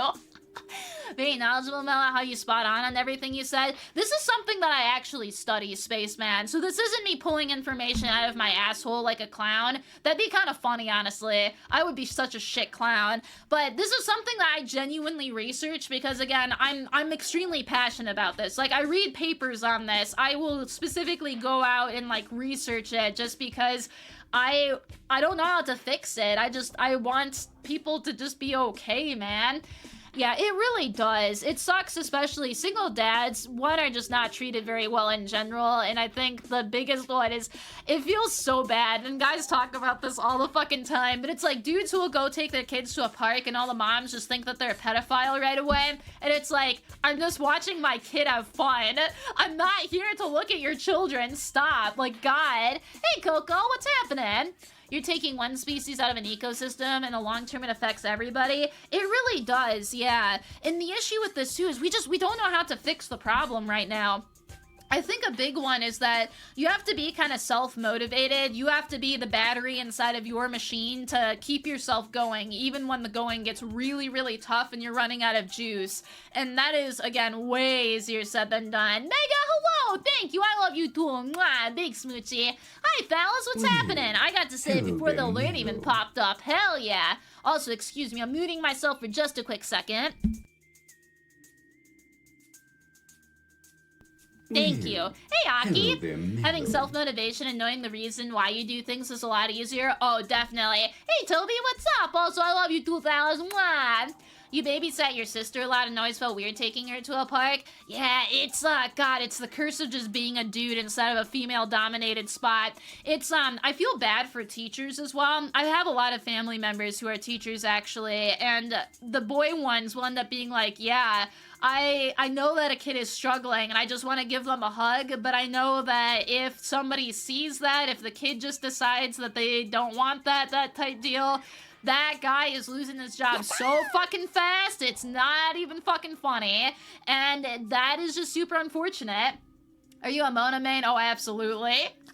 I love Mona, she's the best. Just like I love Faded Saint. What's happening, Faded Saint? You might have faded inside of your name, but my love for thee shall never fade. Ooh, woo. Thank you very much. I appreciate you following. You want to find a special someone, but you're scared of asking women out because you don't want to be their story about that one weird chubby guy you hit on them. This is where I will, again, flat out just say, some women are absolute bitches and you just deserve better. I don't want to be a misogynist. I don't want to be putting other women down, but, like, there are some women out there who are just assholes. Like, they will purposefully just be as mean to somebody as fucking possible to just, I don't know, make themselves feel better. If you get asked out, it is a very nice thing. Somebody thinks that you are attractive enough, either mentally or physically, where they like you and they see a future with you. Or they just think that you're attractive and they want to get to know you. That's adorable. Why the fuck would you be an asshole about that? I hate whenever I see people who do that kind of shit. Like, that's actually something that gets me fucking triggered and gets that adrenaline just bubbling over right now. We're in a champagne bottle, it's just popping one off the top. But no, that actually just, it's disgusting because then it hurts. It hurts the other person so bad. No, and it is the same with guys too. There are guys also who will, like, and this happens to me personally. This is a person thing. This is not so much a woman thing. This is a person thing. When I was in middle school, I was ugly as absolute shit. I will fully admit to it. If you guys saw pictures of my middle school self that leaked, you'd be like, she is a revolting VTuber, and that's fine. Flat out, I will just admit that I was absolutely ugly. I would have been cast as an ugly bastard inside of anime, and all the cute little anime girls would probably cry upon seeing me. I don't know what the fuck happened to make me now look a lot better. Puberty smacked me like a bitch and must have just given me plastic surgery with its fist because, man, puberty just, like, made everything on my body fit and now we look decent. But my middle school era was completely the opposite. I had guys who constantly would dare each other to ask me out, knowing that it would hurt me, but they thought it was the worst thing that they could possibly do to their friend would be to ask out the ugly girl. Like, I know how that feels. I truly do. It's something where in the back of my mind, I still sit there and think about that sometimes. It has been years since I have been in middle school. It fucks you.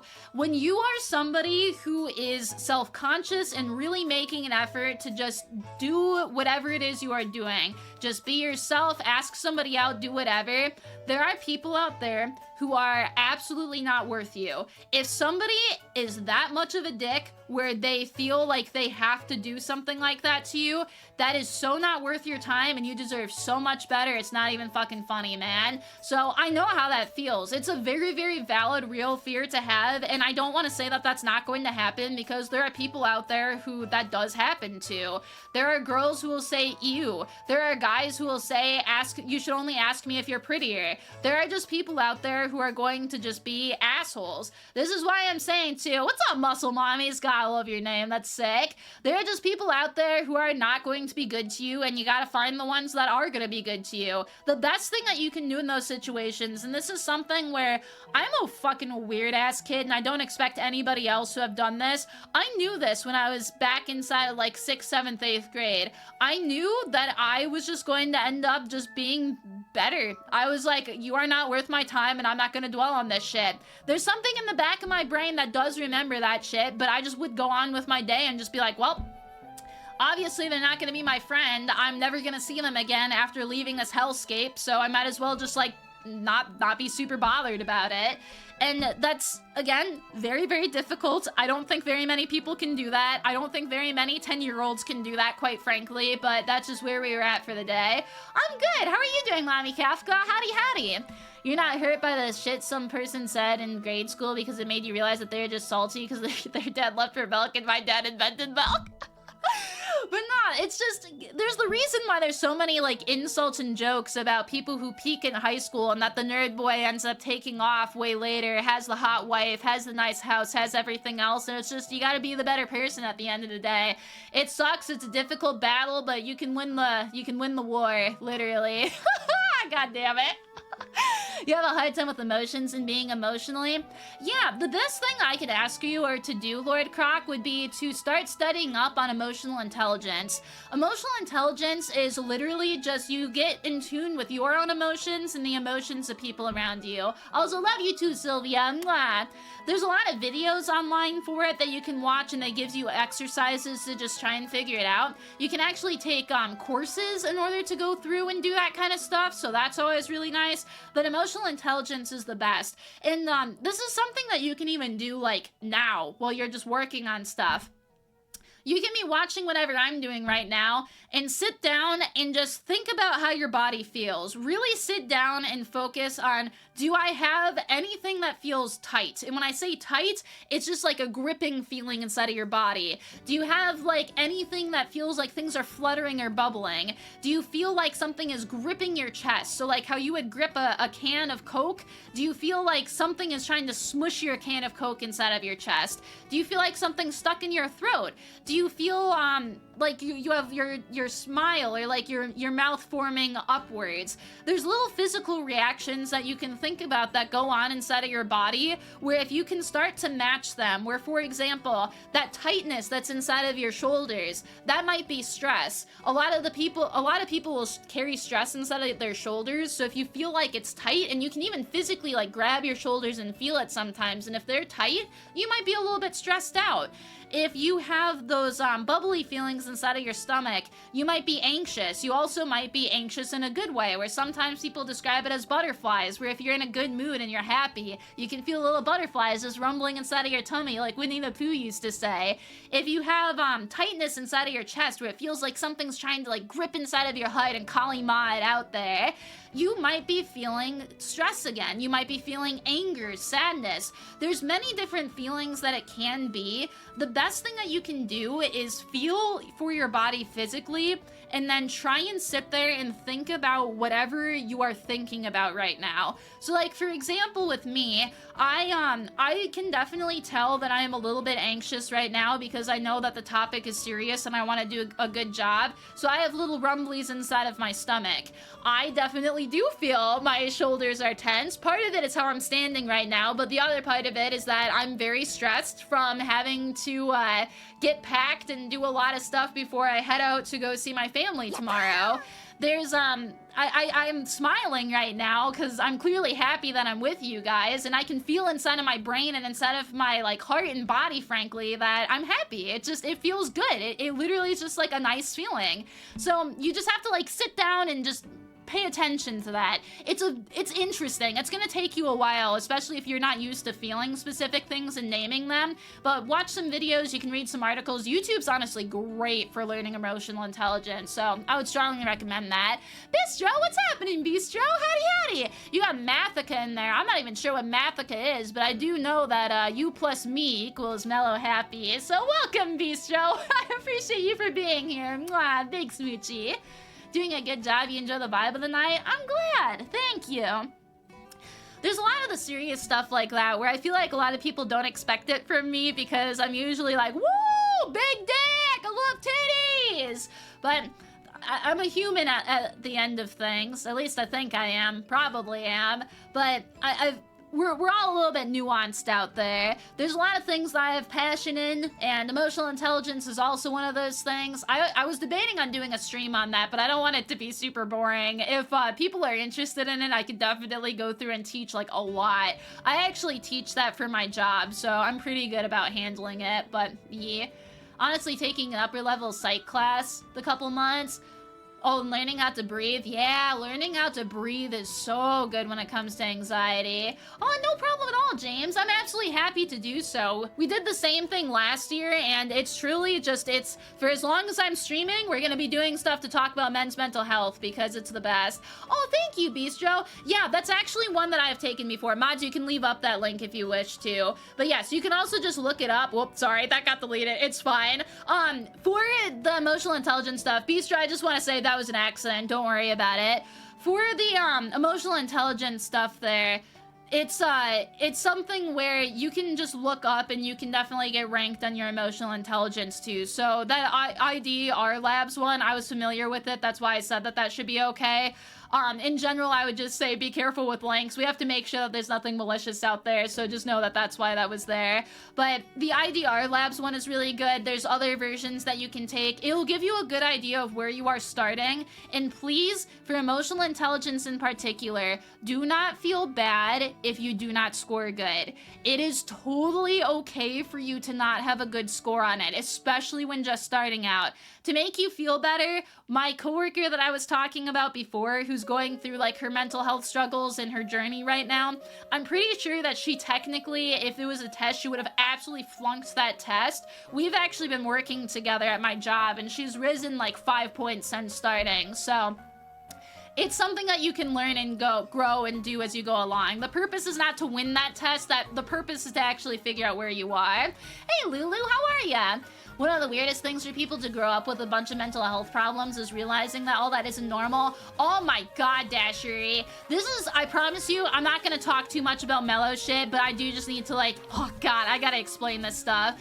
Men have this issue a lot too. The one that I'm gonna give an example for is as a woman, but it's just because this is my experience, so this is what I know. I am somebody who has endometriosis. This is not mental health related, but this is just physical related. Endometriosis is a disease where tissue grows in my body where it shouldn't, it bleeds, and it causes a shitload of pain. The pain is worse than childbirth.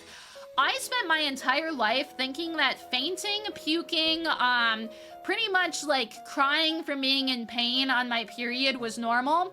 And all of a sudden, like not too long ago, somebody was like, no, that's absolutely not normal. What's normal is for a girl to bleed a tiny little bit and have extremely mild pain. And I had the shocked fucking Pikachu face. I was like, are you fucking kidding me? How is this not fucking normal? And it's just not normal, but nobody ever told me that it wasn't, so I just did not know. You can have that with mental health a lot too, where there are people out there who just don't feel happiness very often, and they just go through life kind of cruising through, feeling like everything's kind of in black and white, gray tones. Nothing is purely joy for them. Somebody will pop in and be like, homie, you have depression, and they're like, what? There's no fucking way I have depression. What are you talking about? So yeah, there's a lot of shit like that out there where it's something like that. No worries, Aki. I appreciate you learning. Doing good? Doing well too, Lulu. Thank you. We're talking about mental health stuff today, which is always fantastic. I'm always happy to talk about it, so yeah. But yeah, that kind of stuff is always big. And for emotional intelligence, just that's one of the best things that you can do. If you ever want to get better with your mental health stuff, learning how to meditate, learning emotional intelligence, and exercising, and eating right is like the square foundation for you to build your brain a pedestal on. So that way, rather than it sinking into the swamp where a crocodile's trying to eat it and there's worms running through it, you can pick it up, dust it off, plop it up on the pillar, and be like, that's my boy right there. That's definitely where you want it. You meeting a perfectly well-adjusted person in your brain short circuits because it sounds unreal. Oh my god, I know. It's, there's definitely not that many out there. I feel like most people who know me wouldn't expect the mental health struggles that I go through most of the time. In fact, like, I go way out of my way to make sure that nobody knows that I have mental health struggles, but we all struggle sometimes. It's important to just know that nobody has to be perfect, and it's just nice to be able to have some coping mechanisms out there. You don't know your emotional intelligence score as good it was to cheated. Sometimes you are just better at it than you expect to be. Sometimes with emotional intelligence too, it goes two ways. It goes internally and externally. So with emotional intelligence stuff, you can know yourself really, really well where you can like score a perfect 20 out of 20, but you can also have it where you don't understand other people and you might not score as well there. Because emotional intelligence, with it being an external thing as well, you often have to know how to read people. And reading people is difficult. It's like reading a dictionary when you're 4. It's just nasty out there. Alvini, hello! It triggers your fight or flight. You can change it back. I'm sorry. Somebody decided to dye it black. Forgive me. Your score got nerds because you don't enjoy life. Oh, and I know, muscle mommies. There's a lot of shit like that where it's just life sucks sometimes. I will fully say that. You just gotta find the shiny little things in there that make you excited. But yeah, emotional intelligence. Sorry, I gotta stop bouncing from one thing to another. For external stuff, it's really about knowing how to read people. So if you have a coworker who all of a sudden is just like, ugh, you might be able to get a perspective from me doing that, like, oh, maybe they're frustrated because I immediately let out a grunt and I frowned. Usually that can give off signs of frown means that somebody is not happy, and that was definitely not a pleasant sounding grunt. That wasn't a sexy anime moan. Your neighbor's not getting dicked down in the cubicle next to you where they'd probably be sounding a lot more happy than they are. So you can look at stuff like that. It's kind of funny, and it feels like, I always joke it feels like teaching young kids, but I would not worry about it. There's so many people who don't know how to do emotional intelligence that it's really not bad.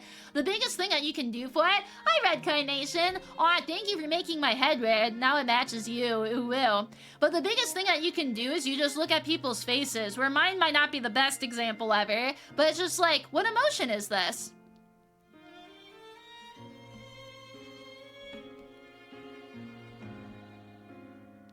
It's just like, it's dumb shit like that, where it's literally, what is the person looking like right now? What do they seem like they are feeling right now? Are they surprised? Are they sad? Are they irritated? Are they happy? Are they in love? Like, you just gotta look at their face, and that's definitely gonna help you out a little bit more. You can change a back letter sequence. All of you guys have access to it, but thank you. Muscle mommies, you decided to follow, man!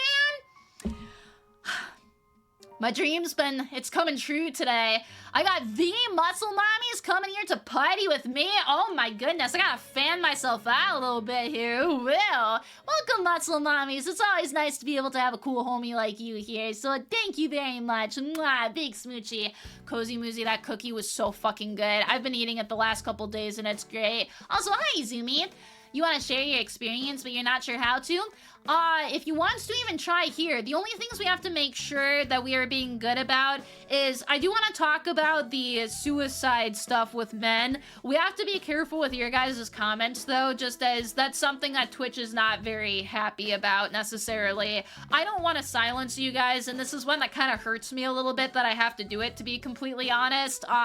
But it's something where Twitch just does not like us talking about any type of, like, anger-type stuff, abuse, on the living, anything like that. We have to be really, really careful with. Hey, Shub, we're talking about men's mental health today.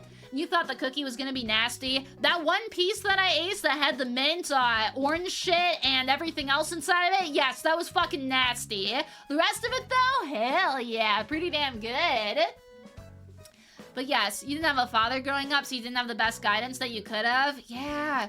No, I'm actually glad that you brought that up too, James. There's a lot of men out there these days that feel the exact same way. Where's, Oh, God, hang on. I'm gonna take a sip of water before getting into this one. Your dream is to meet me? You already met me. I'm right here, homie. Unless you're talking about 40, Mello. She's an elusive beast. You might have to go out to Yellowstone to try and find her. But yeah, just to talk about stuff. Oh, I do want to read Mommy Kafka's here first. Dear Kafka, lately you've been feeling guilty. Your mom acts like she'll get irritated by you just existing. Your grandma doesn't talk to you. Your brother picks to spend Thanksgiving with his girlfriend instead of the family. Oh, that's so sad. Mommy Kafka here. You're getting a big hugoo for that one. Excuse me. Just always remember, you have family and you have chosen family. A lot of people equate those as the same thing, but if you have family that is not treating you right, it's okay to move on from them. The biggest thing that you can do is to try and have a conversation with your mom and with your grandma and just let them know that you have been hurting from their lack of acknowledgement. It might be a very difficult conversation to have, but if they're not familiar with the struggles that you're going through, they might genuinely not even see it. A big thing with people not reacting to things appropriately is that they either have their own stuff going on or they flat out just like don't have the emotional intelligence to know that you are struggling. They might be busy and stressed out with shit. They might actually just be mean on top of it. I don't want to give excuses if that is the case, but it would be good to try and have a conversation with them, and then if they are unwilling to change, that's when you do, again, a deep dive in yourself and try and think about some options. Do you want to keep trying? Is it best for you to just abandon ship at that point in time? It's really, that's going to be a you decision. That's going to be a nasty decision, but that's definitely one where you sit down and you think about it for a hot minute. Again, talking with a therapist might help out too, who can flesh out the idea better, just as that'll give you a second person's perspective as to what's going on and definitely help out there. Amu! Hi, Amu Blood! Nice to meet ya! Hey, we were just talking about family bonds and whatnot, and now, since we just followed, we got that bond thicker than blood, baby. We can be blood brothers. This is hot. Welcome, though, homie. Very, very nice to meet you. I appreciate you being here. Mwah, big smoochie. And digital brother? Sorry. Oh my goodness, I gotta have more water. Excuse me. For whatever reason, I think I'm starting to get sick, so that's like great timing for Thanksgiving. So if you ever just see me being like blah, blah, blah, blah, blah, that's why.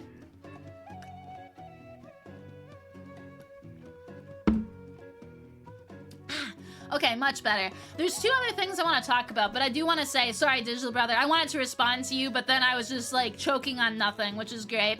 So regarding your, regarding the therapy and meds don't work, it's a very difficult situation when that kind of stuff doesn't work. I have a unique perspective on this because I have 2 chronic illnesses that will never go away. Medicine will not help me because there's no cure. There is no therapy that can help me because there is no cure. I'm fucked. Like, I am legitimately just fucked and sentenced to suffer for the next foreseeable future. Pretty much probably until I'm dead. And that sucks. Like, I feel like I was dealt a shit hand at life, and I truly feel like I am nerfed as a human being because I just have mental and physical illness. That's just sucked. Like, that's it. It fucking sucks. You have to sit back there and you have to make a decision at that point in time. And sometimes it truly is just about perspective. I'm not gonna be one of those people, and I would frankly say really watch out for anybody who says, I can fix your depression, I can fix your anxiety, I can fix any of your issues. If they are not a doctor, they're probably full of shit. That said, there are definitely some times where you can end up having minor things that you can do to just help yourself out. So for example, you can exercise. For both of my disorders, exercise helps out. It releases serotonin, it keeps me in better physical shape. That is very good. That will help you out. Where medicine might fail, sometimes there are things like exercise and eating right that will help kind of pick that up a little bit to make you not feel as shit. Will something ever be completely cured? I don't know. Sometimes people get very lucky where they're able to take antidepressants, they're able to go through and they just feel instantly better. Same with anti-anxiety medication, same with medicine to make you feel physically better. Some people, they take the pills, they are great. Some people start falling off the cliff because the pills do not do a good job at all. In fact, it does the opposite. This is why you work with a very good doctor if at all possible. You want to talk to a professional and you want to make sure that you are going to be taken care of inside of that regard. If you have the pills kind of working or the therapy kind of working, but it's just not there yet, that's one where the self-motivation has to burst through a little bit there. You are ultimately the master of your own destiny, and when I say that, it's cringe as shit, I am fully aware of it, but you need to sit there and be like, well, I'm stuck inside of my car in the middle of the road right now, and I have different options. I can sit here and just have grass start slowly growing over me until it just engulfs me and I'm stuck, or I can start pushing my car. And pushing your car is going to be a very nasty, difficult journey. It's going to require a lot of strength on your part, a lot of effort on your part. Sometimes you can call in a buddy, sometimes you might have a pill that comes in, sometimes the exercise might help you get stronger so that you can push it better. And you're gonna have to roll with that. That's more or less just what you're gonna have to end up doing. It's not great. I wish that I could just take pain away from people. If I could ever have a superpower, honestly, I would probably take that one. But yeah, it's sometimes you're just dealt a shit hand in life and it sucks. And the most that you can do is to really just be like, well, I was dealt a shit hand at life. What do I do with it? And you can either sit there and mope and be like, well, my life is over. And at that point in time, you're just gonna be stuck. You're gonna be stuck. You're probably not going to live a fulfilled life, and you are probably not going to have a good time at all. That, or you can start pushing, start trying things, and just see if you can try and make it better. The X is sounded in the name. Good. Okay, I'm Mooks. I will got you then. Mooks, I appreciate you for letting me know. Anytime you guys let me know how to say your names, you guys are Giga Chads, because I am so fucking bad at names, man. It's very, very nice when I can see it. You're the buddy that could fix the car? Sure, yeah. What's up, Quistles? I do. The redeem that you made that you suggested? Fuck. I remember that I gave you some redeem. I remember that I was mid-sentence when I was trying to do that last time. But hey, if you made it, hell yeah. But yeah, it is always impressive. Just know, too, we're gonna talk about some of the harsher stuff during the last hour of the day, so I do just want to give a warning here that some of the rest of it is going to be deep diving. We'll still keep the vibes up and we'll still keep everything good, but I just want to make sure that that's all Gucci. Oh, well, we thank you. I love some water. 10 push-ups? Really? You did 50? Let's go, DJ Quistles. I'm proud of you. You're gonna have swole arms and give some great-ass hugs then. First-time watcher, thank you for doing this. Oh, no problem at all, Bistro. Thank you for being here with me. Oh, my goodness. Remember me saying that I was at a Yellowstone? Yeah, I definitely feel like I am. Yeah.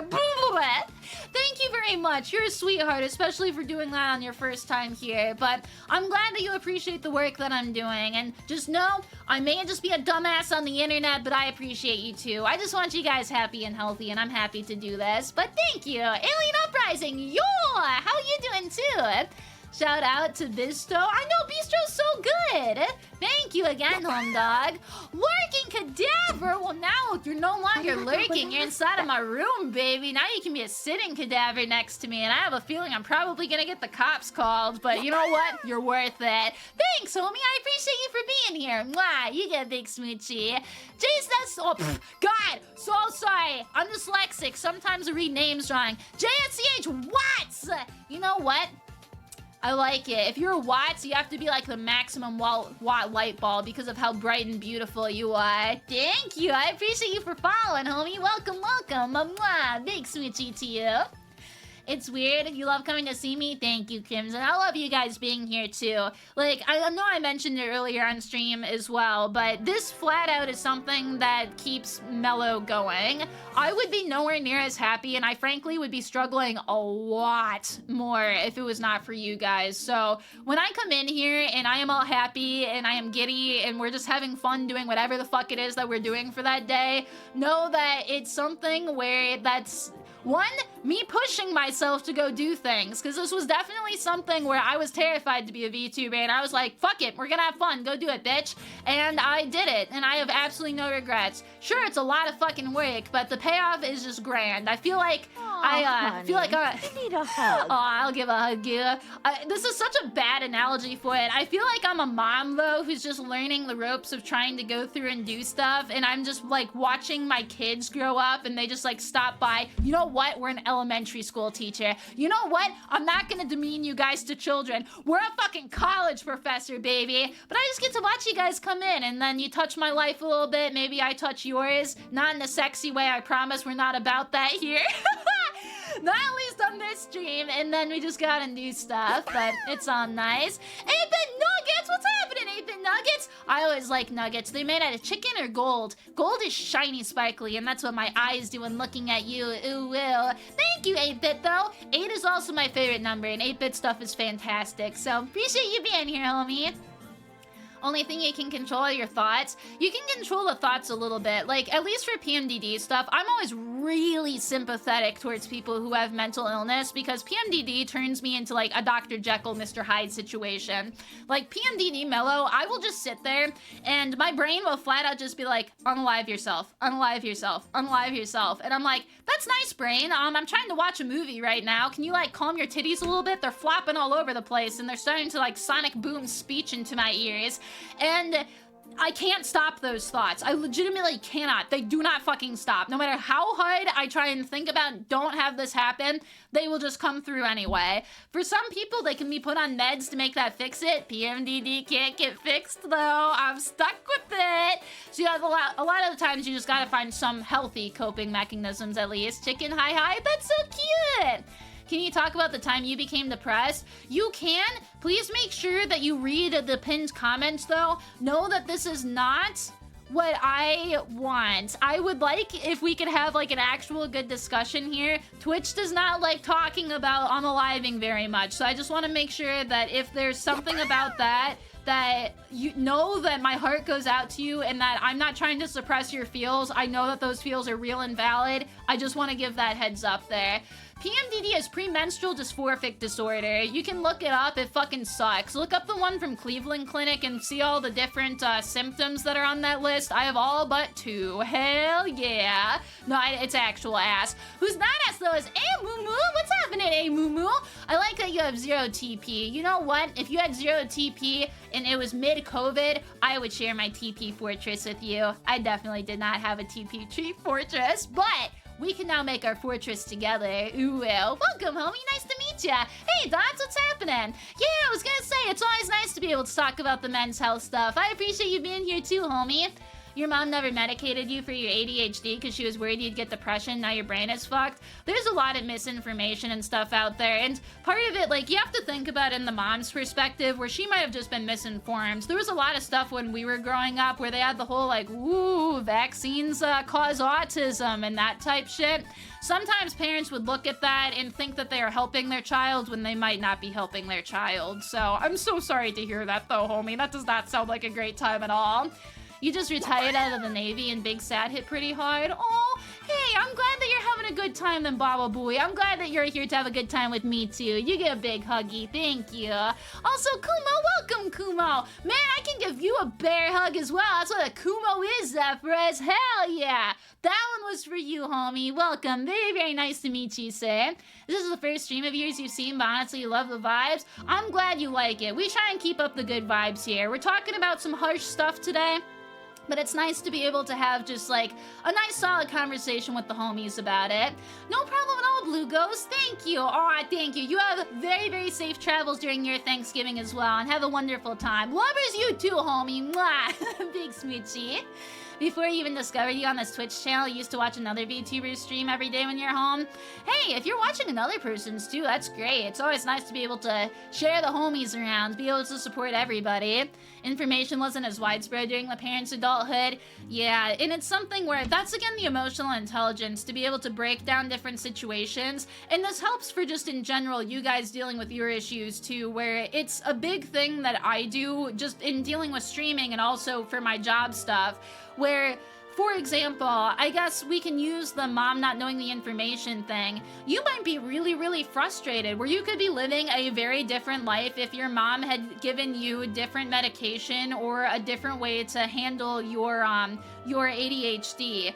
Unfortunately, that did not happen, and it can be pretty easy to end up resenting there. You can get some feelings where you might be frustrated, angry, actually have resentment, where it's just like, man, my mom ruined my life. There are people out there who instantly will jump to those kind of conclusions, and it's understandable. You can definitely see the little dots on the wall where they're drawing the lines and connecting everything, but unfortunately, you might be missing some of the other dots there where it's like, mom grew up where that information was not available. Mom's doctor flat out said, don't do this, it's going to cause more problems.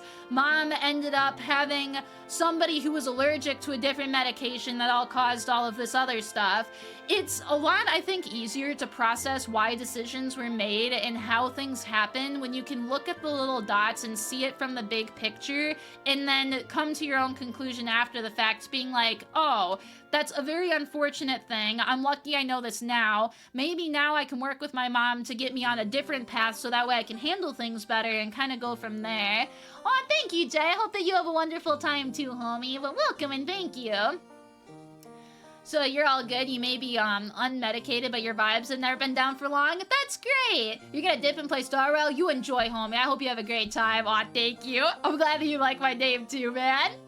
Leaning towards that shit was rough. Yes, and please know, I was just giving an example. Obviously, I don't know your exact situation, so I don't want to put words in your mouth there, but I appreciate you letting me know too. But it's nice to be able to break down that kind of stuff. Even for just dealing with your own mental disorder stuff, it can be very hard, especially with depression and anxiety. Sometimes your body will just go into fight or flight mode, where for anxiety, for example, you can be really, really nervous and having a very, very bad day. Sometimes it helps to just sit there and be like, where is this feeling coming from? Do I have an exam coming up? Am I nervous to go meet my dad for the first time in a while? Am I concerned about this medical thing? And you can kind of pinpoint down, oh, that's where I'm getting this feeling happening. Okay, well now I know that if I'm nervous about the medical thing, well, I can't really do anything until I get my results in another couple days, so let's try and push those feels aside for right now. We'll be able to identify it, and it helps out your brain so much to be able to understand, this is what I'm feeling, and then you can kind of go from there. So being able to break it down, and again, that emotional intelligence, mwah, chef's kiss, it's literally key out there. She grew up in Panama, South America. Gotcha. Hey, Panama's a pretty place to be, honestly. I've heard a lot of fun things from it. I know that's where they have the canal, and that's where some not fun things went down either, but I've heard some really nice things about the people and environment there. One stream. I want to make sure that, the vengeful one, if you want to make sure that you're not naming the exact person, I don't want to have any specific vibes going out towards them. But yeah, I understand if there's disagreements that you might have. People are creatures that sometimes disagree and sometimes can have, issues between each other, and it's kind of hard from an outsider's perspective to decide who is right unless you really know the situation or something really got messed up. But I do apologize if you were inside of that and were having a bad time there. Don't get you started. You try and tell your mom that you're depressed and to see somebody and she claims you're not depressed and acts like you're making it up. Oh yeah, it's crazy. There's some parents out there who do that kind of stuff too, and that's again where sometimes you just gotta advocate for yourself, and it's again, I keep having to say that it's so much easier said than done, but if you can start advocating for yourself and just understand and acknowledge, like, this, I'm stuck dealing with this. I am stuck dealing in a situation where my parent won't help me. I need help. What can I do to help? We are inside of a day and age where we are truly blessed to have the internet. The internet is something where I have had to use before for being in a very similar situation. I mentioned it on one of the previous streams where we were talking about mental health issues, where when I was a teenager, I suffered from anorexia pretty bad. I never got to the point where I was like completely just gone, but I weigh about 125 pounds right now, and I think I weighed like 105 pounds when I was really, really bad, and like that is not good. So I remember I had actually told my parents, hey, I'm really struggling. I think I have anorexia. Can you guys help me because I don't want to suffer like this? And my parents did not believe me. And then they did believe me, but then refused to get me help because they thought that I was not bad enough. And believe me, I was bad enough. Like, your girl was eating maybe 300 calories a day bad enough. So like, that was very not good. I am, again, an unusual case here, so I want to say that this is a very rare situation that nobody should have to do. In that situation, though, I realized that I was a minor. I could not go to the doctor and I could not find somebody to help me without my parents. So I started looking online to try and find resources of how can I help myself in this situation. And I ended up finding a British television program called Super Size vs. Super Skinny. And this is probably the craziest thing I have ever done. But I watched that program religiously because what it was doing is teaching healthy eating habits by showing the worst of both worlds, basically. And then they also intermingled a bunch of actual like doctors talking about how to get over anorexia, bulimia, and eating disorders. I binged 9 seasons of that fucking show, and I watched them so much and kept practicing like what the doctors were saying on that show to the point where I managed to beat my anorexia in a year, and that is insanity. I will say that my mental willpower to get over this shit was insane, and having a mind over matter really can assist you inside of these situations where obviously you can't pray the depression away. You can't just sit there and be like, I'm not gonna be depressed anymore, because a lot of the times there's hormonal imbalances and stuff actually going on in your physical brain causing the issue. So it's not something you can just think about and be like, nope, no more depression, we're out of here. But having a positive mindset really, really does help out. It'll make it so that way you can just be more encouraged to try and fix your stuff. The average time it takes to get over anorexia is 7 years, and I managed to do it in 1 without proper medical assistance because I did not have it. Do I recommend anybody do that? Fuck no. I would strongly recommend that you go get actual medical assistance if you can, but it's just going to show we have the internet out there. There's tools all over the place. There's forums. There's people out there who will give their experiences. There's TV shows. There's blogs. There's TikToks. There's streamers. There's so many different things out there that you can go through and you can utilize, so it is really good. She treats you worse than your brother is the icing on the cake. Yeah, and again, Mommy, I'm so sorry. I don't know if I'd be able to talk about in your specific situation since I don't have the full perspective of it. If you can at all, I would sit down and really just try and think about things. If your mom is not treating you that nicely at all and she's picking one favorite kid over the other, or in general just not being a good person to you, it's okay to take a step back and understand that your mom is not being the mom that you honestly should have. And it's also completely okay to acknowledge that you need to just step away for a little bit.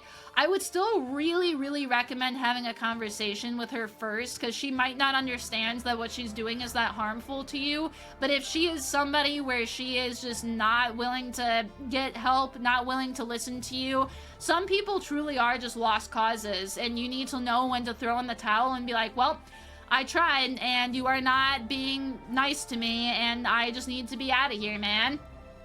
That's always the most difficult part, taking that first step. It really is, and that's where trying to have a support system is the best possible thing that you can do. But nah, thank you. And again, please note too, I do not recommend doing that. That's the outlier of all outliers, to be completely honest. I just want to give an example of like, it is completely possible to do amazing shit if you put your minds to it. People around you are 50% really helping and loving and 50% cold and problematic. And sometimes that ends up just happening from time to time. But yeah. And I'm sorry to hear about that eventual one. It's always unfortunate whenever you have things start to crumble down and do stuff like that. I know, Dante, people are selfish. They don't see your point of view, and sometimes people are just, their head's like actually up their own ass, and they just cannot see that they're just being a shithead. Like literally in that case. But not the battle oh, Hardy boy, welcome Hardy boy, it's very, very nice to meet you. Thank you very much for following, homie. It's always nice to have somebody who is a boy. Who's the guy who did the yeah boy out there? He did the longest one. I feel like I'd have to do that for you too, Heidi boy. But welcome, very, very nice to meet you. Thank you again for following. Fuck, what are the other things? I have so much that I want to talk about today. Oh yeah, we were gonna talk about just, I guess we can talk a little bit about trauma and stuff. I do want to talk about the Vengeful One situation a little bit.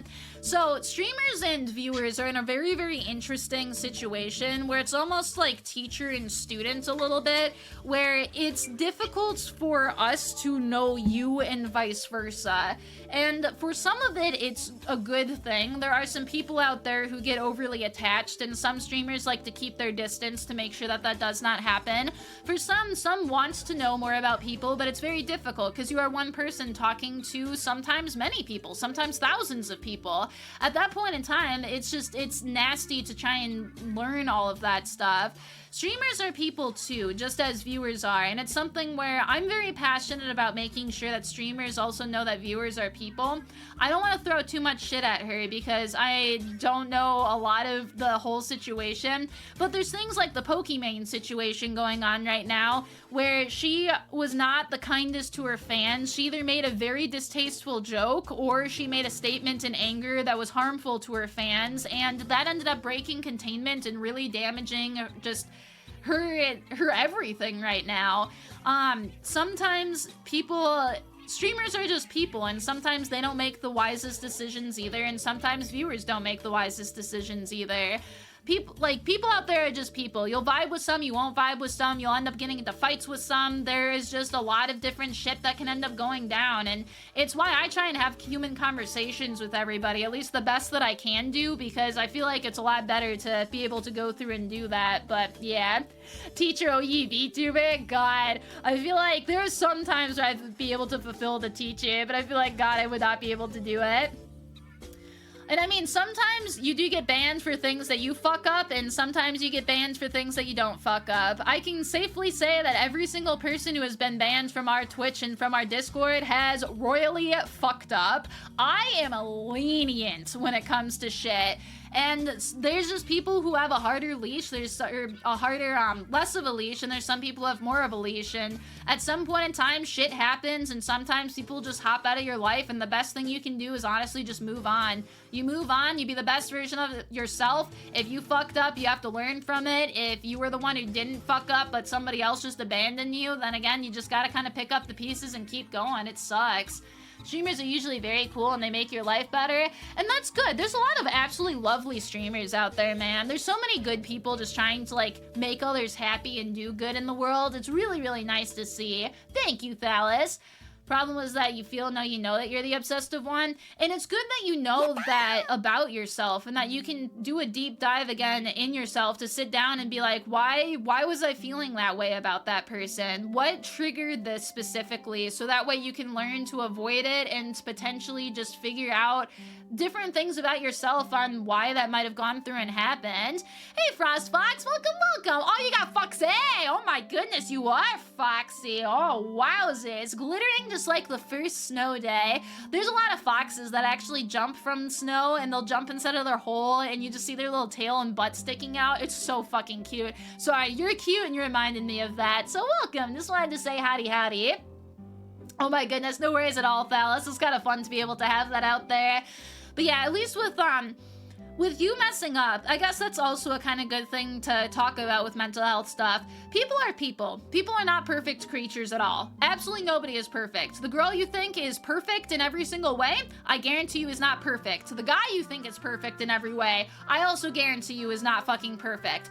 Nobody is perfect out there, period. Everybody makes mistakes, and the goal of mistakes is that you don't make crazy bad ones, and that if you do make a mistake, you learn from it. There's a lot of things out there where I've even made mistakes before, and you just need to acknowledge, like, what did I do wrong? Sit down and think about it, and then you can think about the situation and think about, one, how you handled it, answer the question of, do I think I handled this properly, yes or no? And if it ends up being a no, you sit down and you're like, okay, well, what could I have done in this situation to try and not have this bad thing end up happening?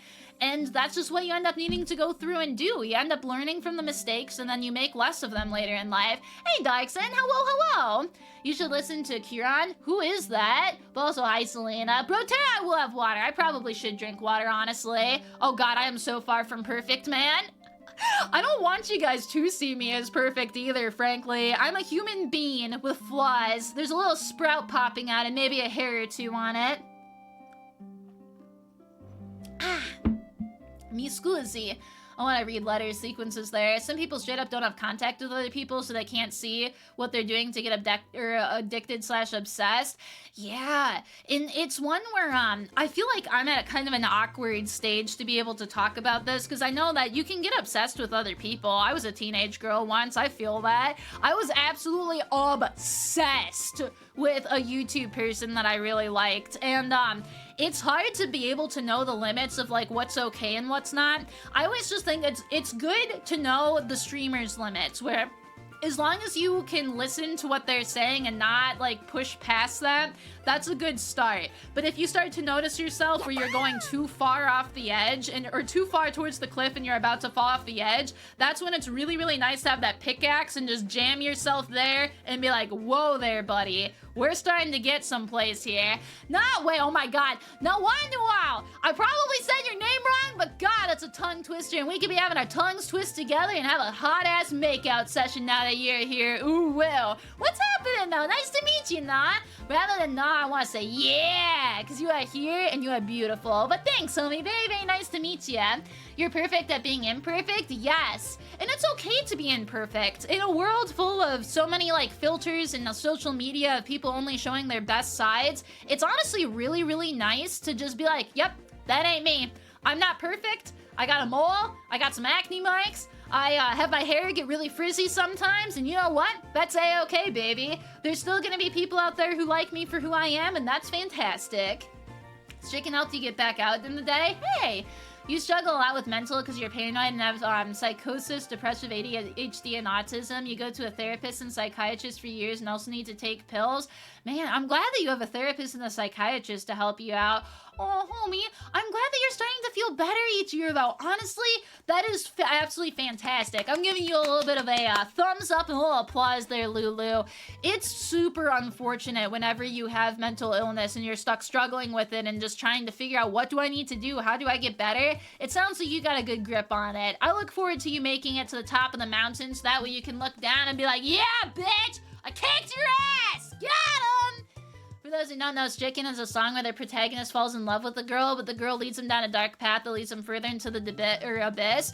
Yeah, it's good to be able to know that kind of stuff. And if you find that you're relating to things that might not be great, it's really, really good for you to acknowledge that and kind of sit down again and have a real thinker.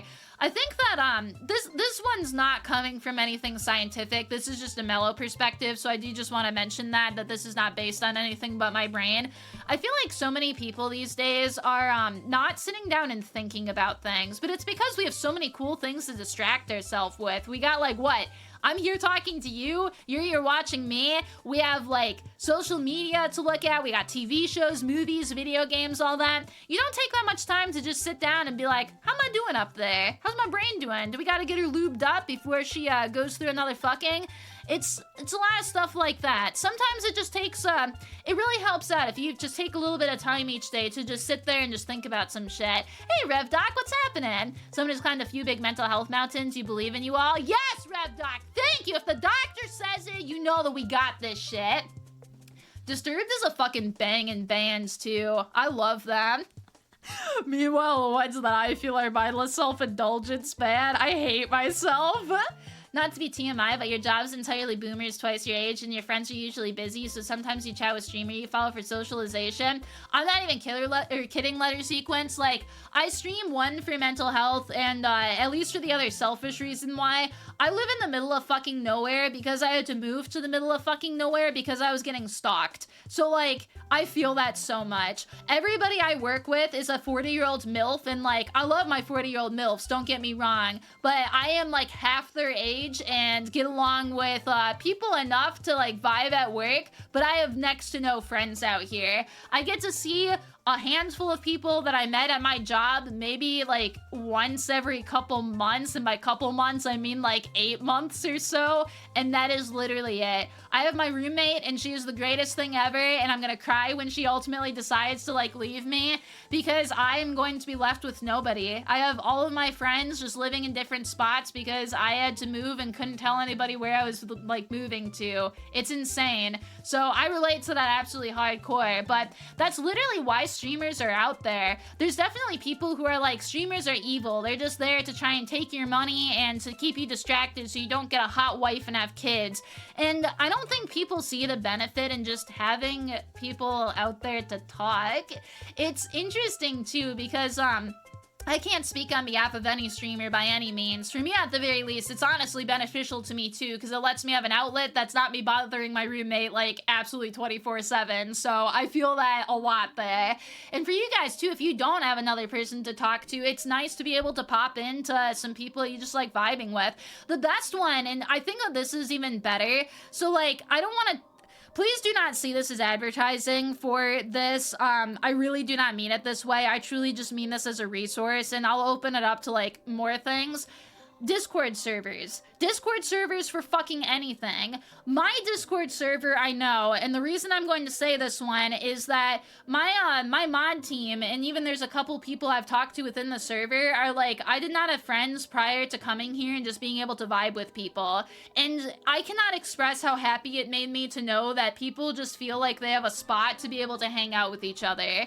Having servers for streamers you like, games you like, just anything that you like is so nice, because that way you'll be able to actually meet people that you have commonalities with, start forming those bonds, and hey, maybe even get a couple friends or two. It's great. So Mike, howdy. Thank you, Big Booty. But yeah, if you want to join, I'm in there a lot. And again, I pinky promise you, this is not advertising for the Discord server. I get no money or no anything for you guys being in there, and I don't do this for the money, period, anyway. I work 2 jobs, so that way I just, like, take care of my needs, and I do this for fun, pretty much.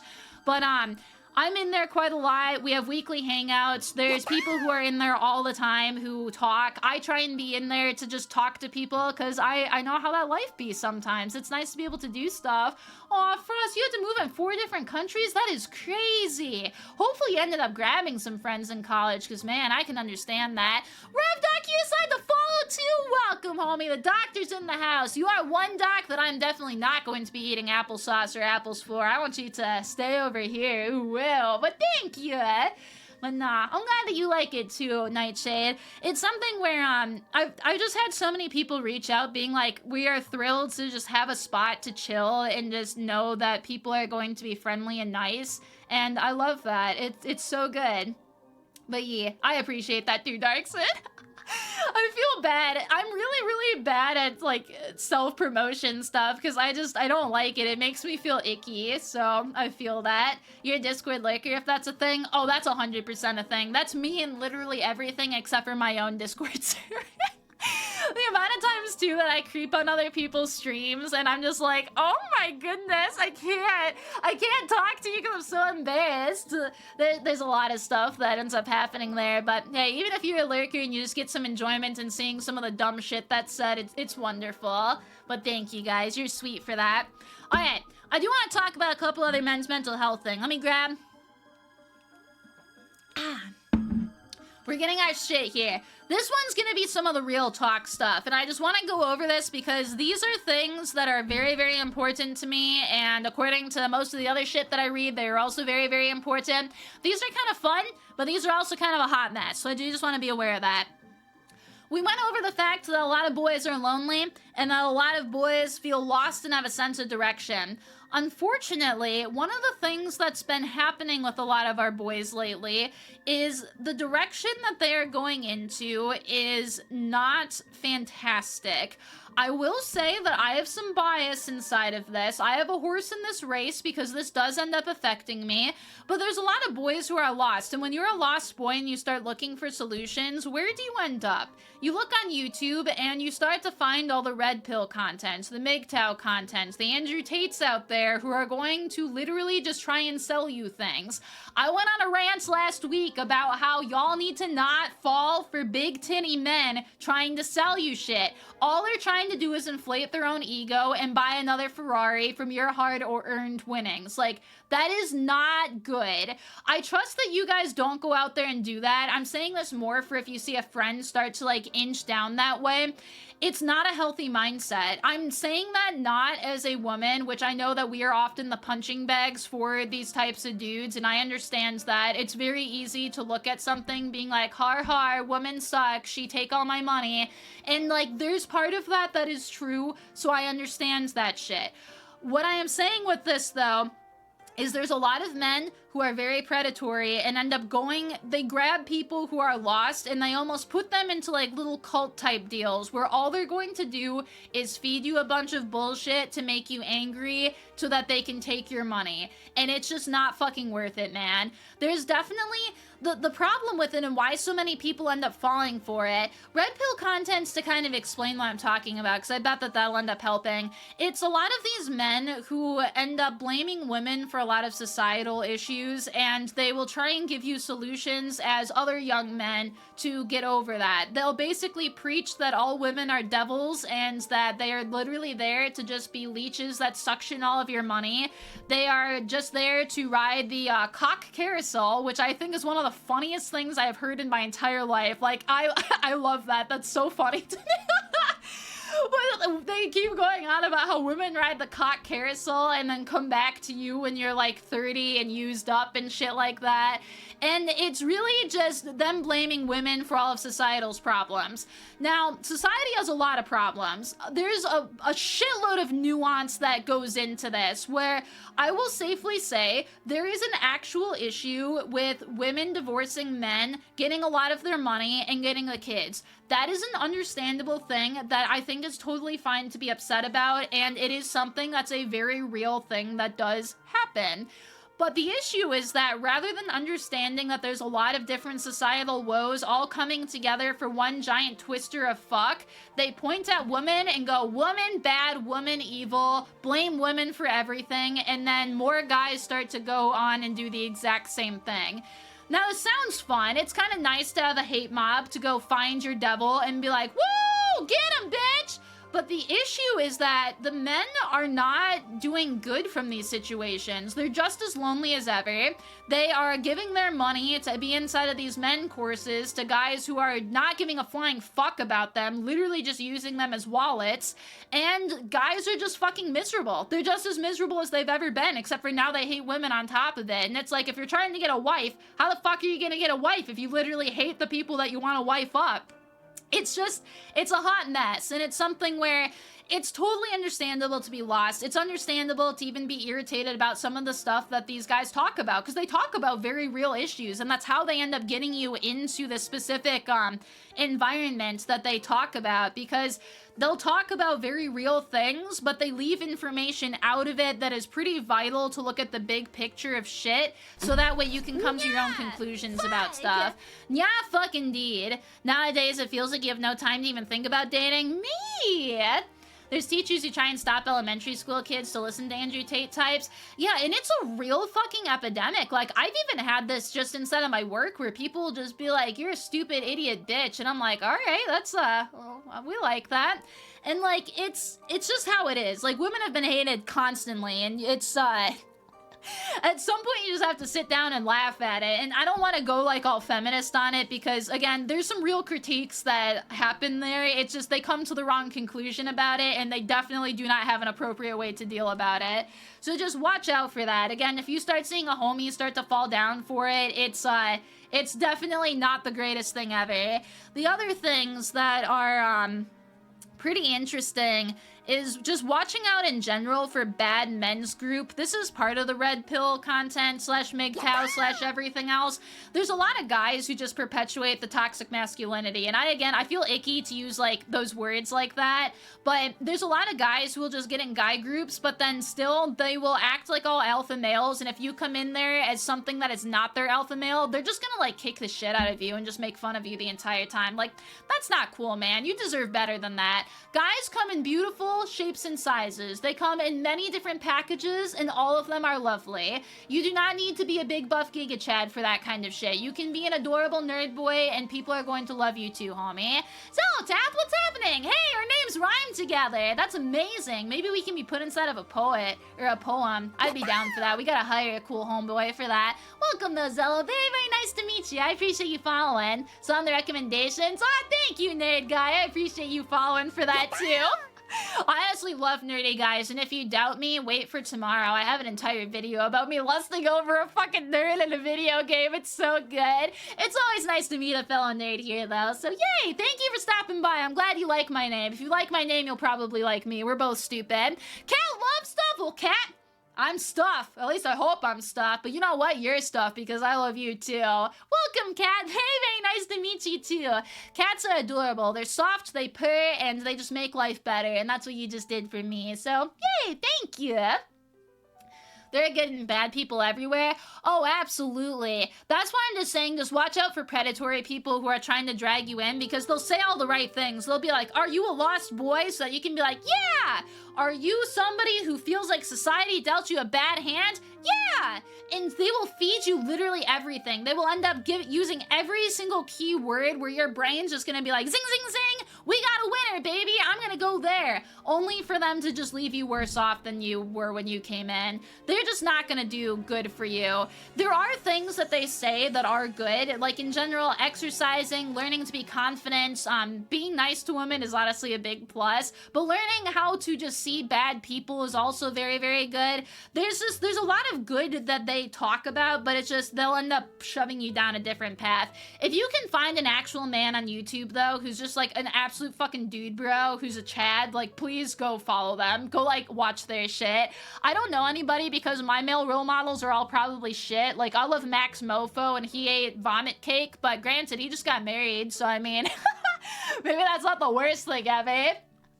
You don't like the Alpha, Beta, and Sigma crap, just be a good man? It's definitely much better to do that. How to be a girlfriend, hate women, deadlift 400 pounds, give me $200. Honestly, letter sequence, like, that's it.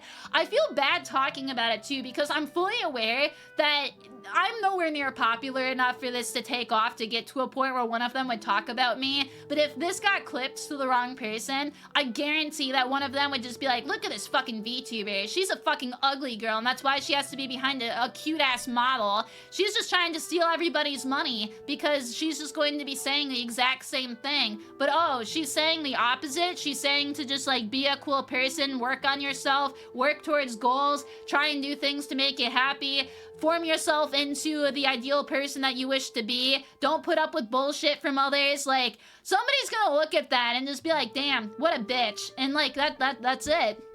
They think your model's cute. Half of them tend to like anime, dude. The reason that I know all of this is I have watched so much fucking red pill content, it's not even fucking funny. There's, I hate to even just, like, recommend this. Okay, I'm not gonna say the channel name. There's a dude who I have watched, like, not even fucking shitting you, probably 70 videos of him. Like, of just fucking straight red pill content. And my reason being is because I like to listen to people that have differing opinions of me, and particularly with the men's mental health stuff, this is what I mean, but I'm really fucking passionate about this. I know that this is a big deal for men. I know that that's a big thing that they go to, so I decided to watch a bunch of it to just see what they were saying that made it so appealing to dudes to want to go through and join that.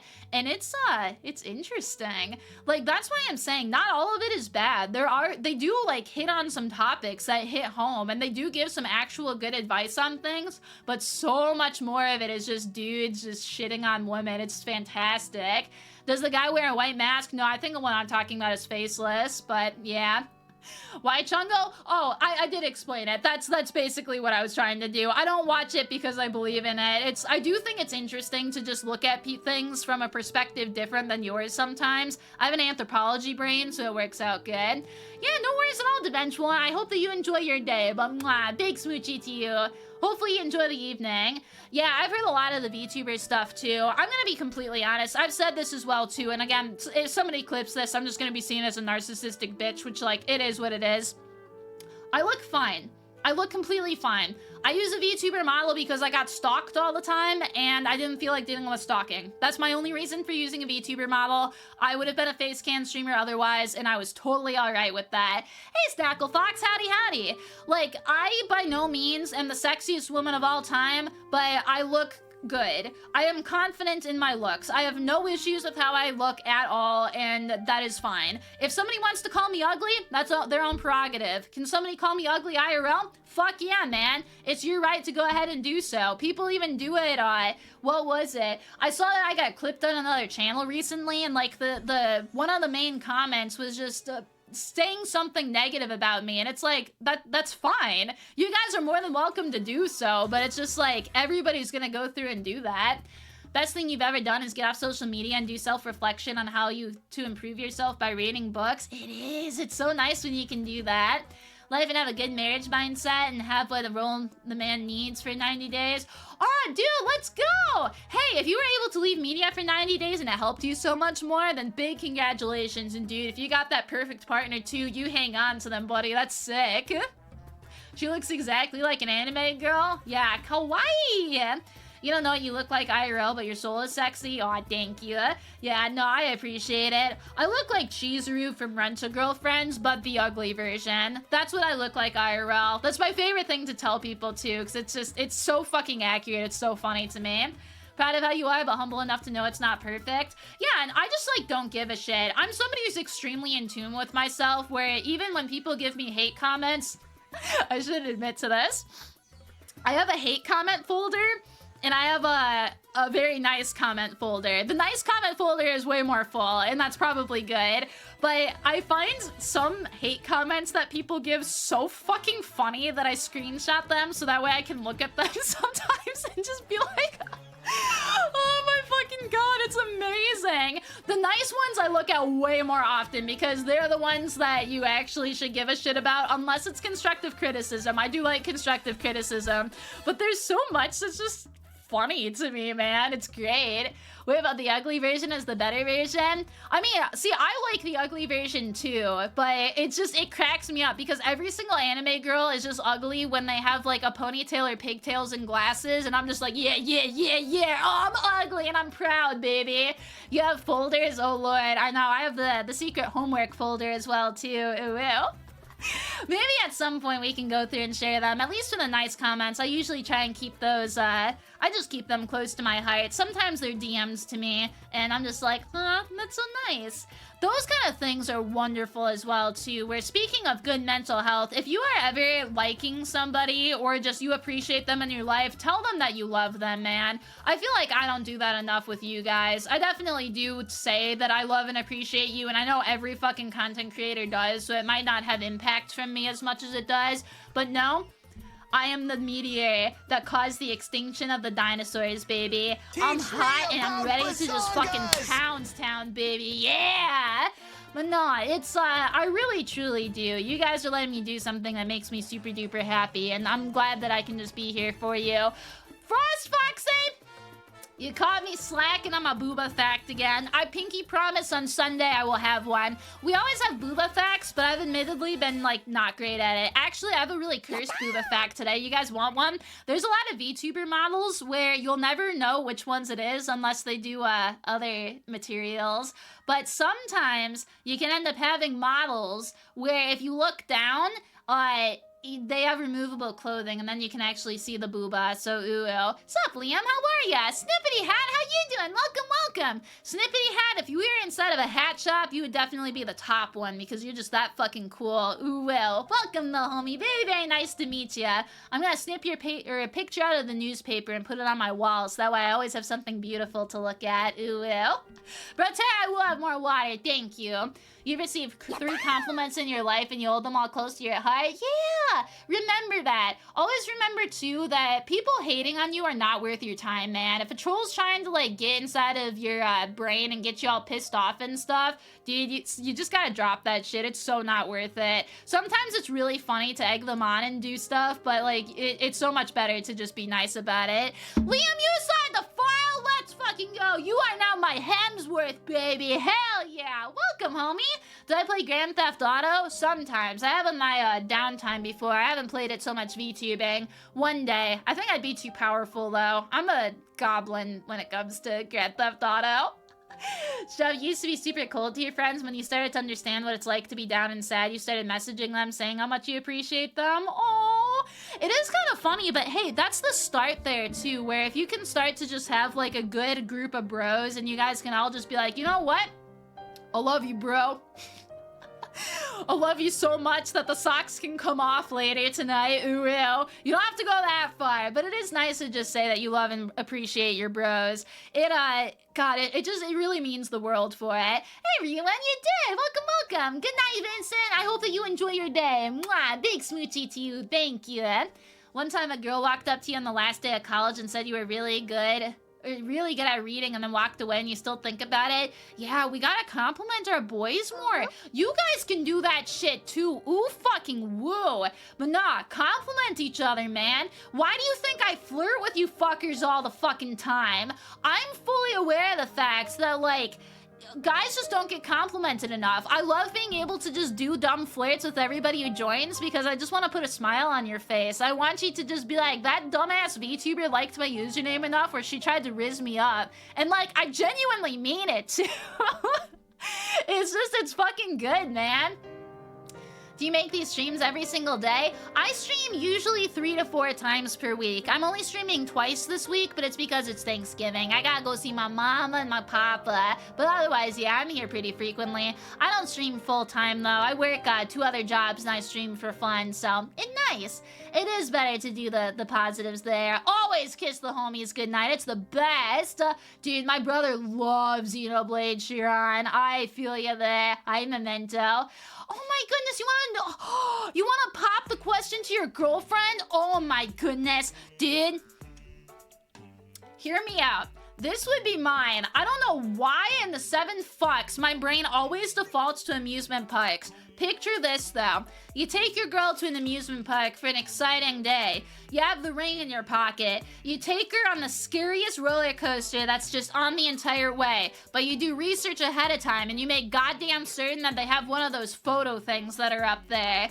When you know that the photo thing is coming, you pull out the ring box and you open it and you stare at her. So that way when you walk back around with her, when you look at the photos, she will end up seeing it and then you can go down on one knee there and you can go, will you marry me? And then you buy the pictures so that way you have a photo of your engagement. Tell me that that's not fucking amazing, goddammit. We need to redeem for you to flirt with us for 10k points per flirt. I feel like it's be difficult for me to do. Usually I'm good at random flirts, but I feel like I have to be in a good flirt mood. I'd feel so bad if I failed somebody and they wasted 10k points on me. Did I really? Let's go!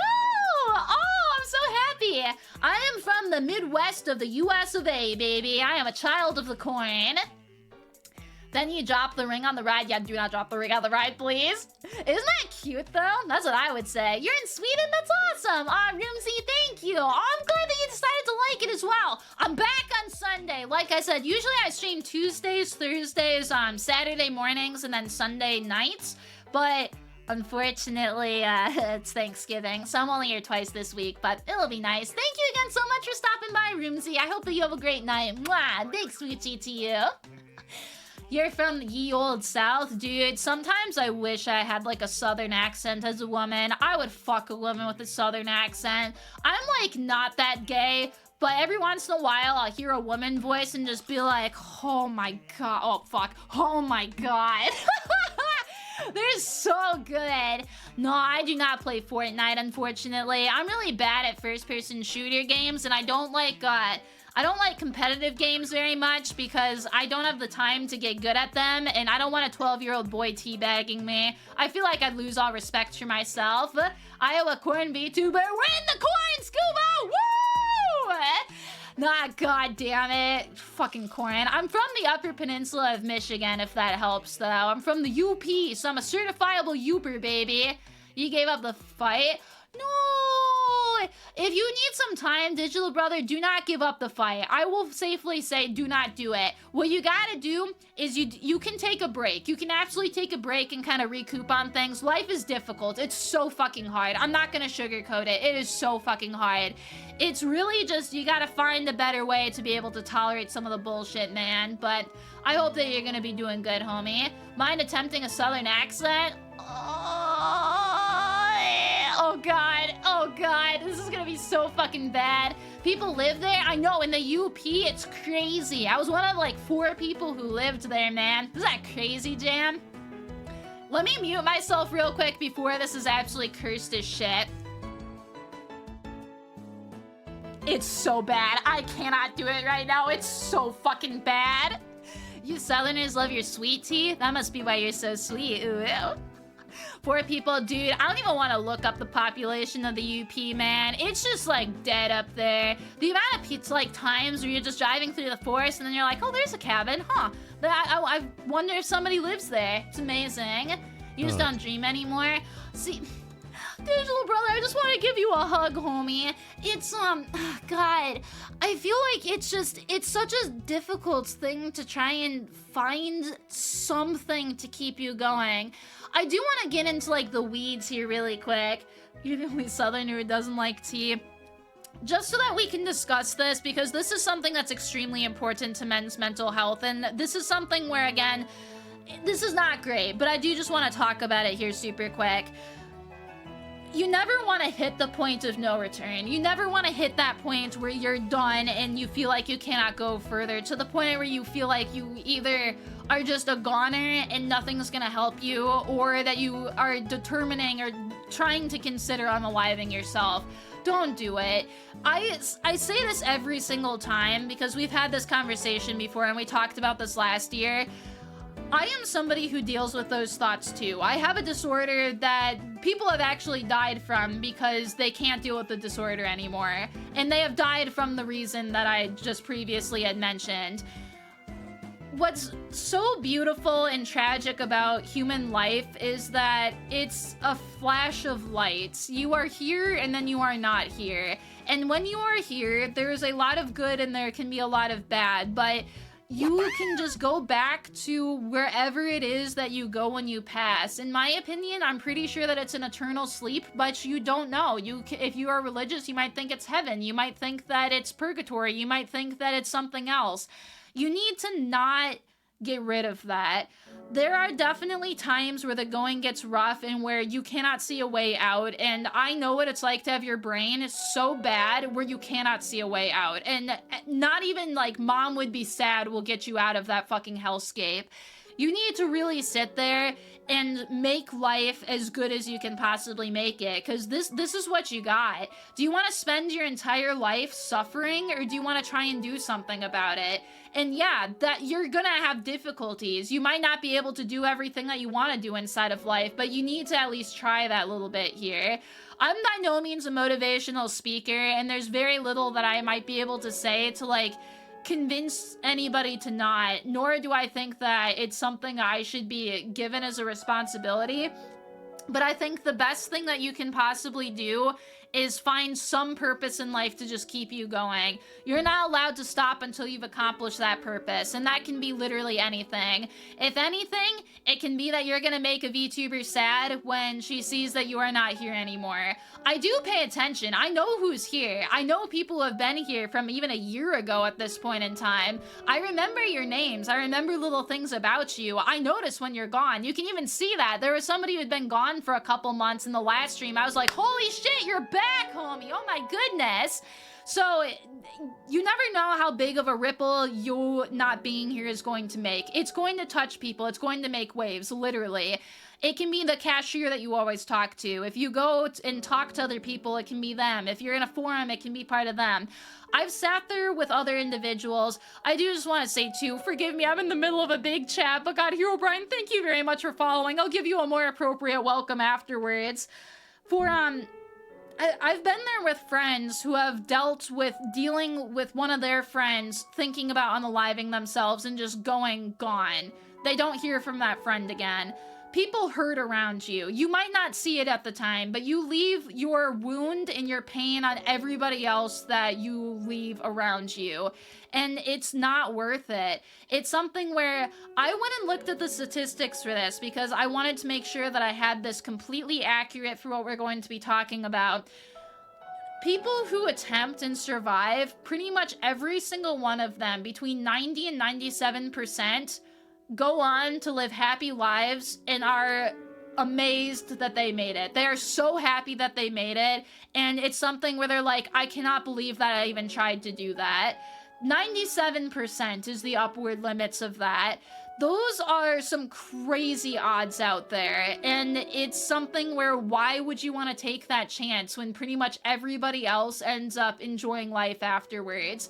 You just need to find the doctor, find the medication, find the reason to live is honestly it. And it can be so many different things. For me, I just want to keep going because I, one, wants to be a grandma, even though I was dealt the shit hands of probably not being able to have kids, and I want to just be able to look at the end of my life and be happy with what I did. I want to sit down on the front porch with my husband and just be an old couple who hands out cookies to all the neighborhood kids. That keeps me going. When I'm in my worst moments, I sit there and I picture myself on that porch giving out cookies, and I want that so bad. And there's just a lot of people who do that. I know, dude, the music really did just flip-flop there. But nah, it's one where just don't do it. So many men try. I think like 3 times the amount of men try compared to women, and it's something where more people are talking about it, which is wonderful. But a lot of guys just still are lacking the resources, where I can say this constantly, but if you are sitting there thinking about it, I might not be able to talk you out of it. You have the lines, you have the hotlines, there's resources. Again, there's so many resources out there. There's actually a great Reddit that is for men's mental health that lists resources just all across the world. We have a ton inside of our Discord. Just make sure that you know that you are worth it. I say that all the time to you guys, and I truly do mean it. Every single one of you is a person behind that username who is just living their own life, honey, and I'm blessed that I have gotten to know you, and I want you to just keep on going and keep on doing something nice out there. So hell yeah. That is we gotta do a better hell yeah than that. Hell yeah, homies. But you got this shit. Just always know that there's something else out there. Even when it feels like you are drowning and you're not gonna get back up again, there's something out there. And you guys got this shit. I love you too, Dashuri. Thank you. Just take care of yourselves. It's very, very important. Also, Herobrine, I can now be able to say, hi, Herobrine. I actually was not playing Minecraft when your whole craze happened here, so I am thrilled that you've gotten to grace my presence now. Thank you very much. I appreciate you following. As someone who's had an off and off again depression problems, really, trust when you say the right medications. That's why I say all the time, too, seriously go to a doctor and talk to them. Even if you're inside of my case where there's not really medication that can help you, I'm on, like, a new trial medication to try and help me. And that was something that my doctor and I had to look a shitload into. But it's even things where they will just give you options to try and make sure that you're gonna be okay. Doctors are truly there to help you. They're not there to be mean. And the lack of insurance stuff sucks, but there's resources out there that can help you out as well, too. So just make sure. Give up mentally, you're still here, but in your head you gave up. And I believe in you, digital brother. I think that you can find some good out there. I'm happy to have you here, and I think that you got this. I will say, if you do need a little bit of a break before trying to charge ahead, it's natural. Human beings are, again, imperfect creatures, and we can't go and fight all the time. Even the best soldiers have to take a little nap and have time to drift off into dreamland. So just know that we are here for you, homie. I gotta chug some more water. Weirdest shit happened to you yesterday? An assignment you took in a Pokemon game told you might have a hard time going to the washroom? I hope that you're not gonna have a hard time going to the washroom at night. Maybe watch to make sure that there's no monsters under the bed. You just think there's always a way forward, no matter how difficult it may be. And there definitely is. It's, the best things that you can do is talk to a doctor, try and go be social, and try and go get some hobbies. Exercise and eat well. If you can do those 5 things, I promise you, at least one of them is gonna make you feel a little bit better. You got this shit. You can't go to a therapist, you lose like 7K in assets if you did. And that's where so much of it is so fucking shit, man. I hate how much of that works, where it's just like, well, I can't go to blah because I can't afford it, but like I really need blah, but I can't afford it. Like, god damn it, man. I'm glad that there are resources out there that'll help. Monster that would run away from me. I believe that they would, Hero Brian. For one final little bit here that I just wanted to like go over, a lot of dudes deal with trauma, and when they deal with trauma, it causes mental health issues, but you might not exactly understand that your trauma ended up coming here.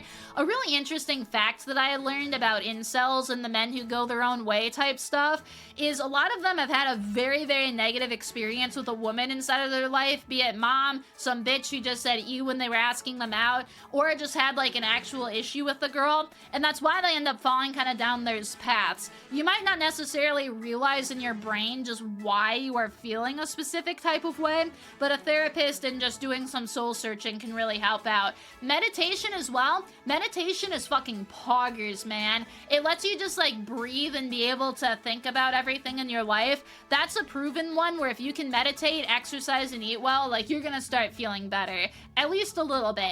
It's not gonna cure everything, but it'll do something. Would rather be here during the bad times than not be here during the good times.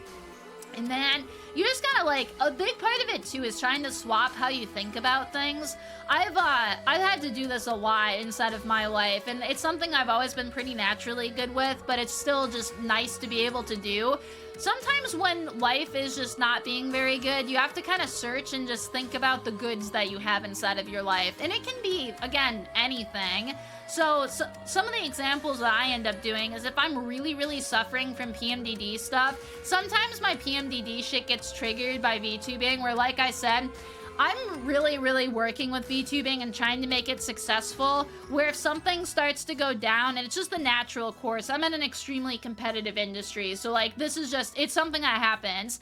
If I have something that ends up not being how I want it, or if it goes down, I can instantly just get triggered, where I'm just like, God fucking damn it, I suck, I am never going to be anything, I am terrible, people hate me, blah, blah, blah. And it's very easy for you to be inside of a plane and start spiraling down when you get in that mindset. When you're in that mindset, you gotta kind of look at the positives that are going on too, so rather than focusing on the one negative, I'll just be like, well, I made a funny meme today. I got to talk to this person today. I was able to move forward with the big secret project that I've been working on, and that definitely helps out. And again, that can just be for things in general, where if you have really bad social anxiety and you said hi to a cashier, like, dude, that's a fucking win. Even if you had an anxiety attack afterwards, which in that case, I am so sorry, anxiety attacks suck. It's just like, I did it. I went outside and I talked to somebody. It's great. You had an incelish phase after a super harsh rejection?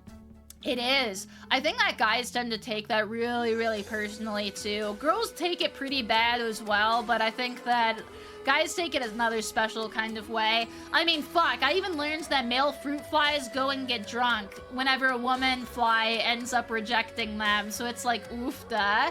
When you're alive in your happiest moment? Yeah.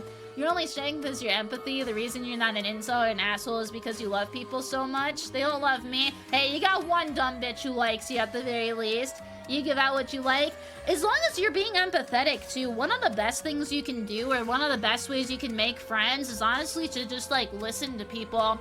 Let them talk about themselves and just listen and start asking them questions. Like, it's the easiest way to get people to like you. When you were in something pets in your family, you have to say you saw the worst things, but you feel bad for the animals. I think that people who feel bad for animals and not for humans had something traumatic happen in their life that makes it where they just are like, animals are better. If you start looking into animals though, animals are fucking vicious as shit. They're no better than humans. Like, it is crazy to see what some of the fuckers do. Live with a cat. Cats are fucking assholes, man. There are some dogs that are assholes too, but my fucking god, cats will just sit there and cuddle and all of a sudden beat the shit out of their friend, or they'll like smack you in the face, and it's like, what did I do? There's a lot of animals too where there's God, nature is metal in a fucking nutshell. There's the nature is metal subreddit where you just watch animals be assholes to each other, where there's like some that'll just push each other off a cliff, one will just like stab another one and walk away. It's like, buddy, what the fuck? We're all just different types of animals out there. It's fascinating. My cat's pretty chill too, but he's also a bit of a dick. Good that Thanksgiving is coming up since people can tell they are grateful for them. Oh, just you wait. I'm ready to be able to unleash the gratefulness. You don't understand why Guy wants the compliments. For you, you don't get compliments, but you just don't feel better with it.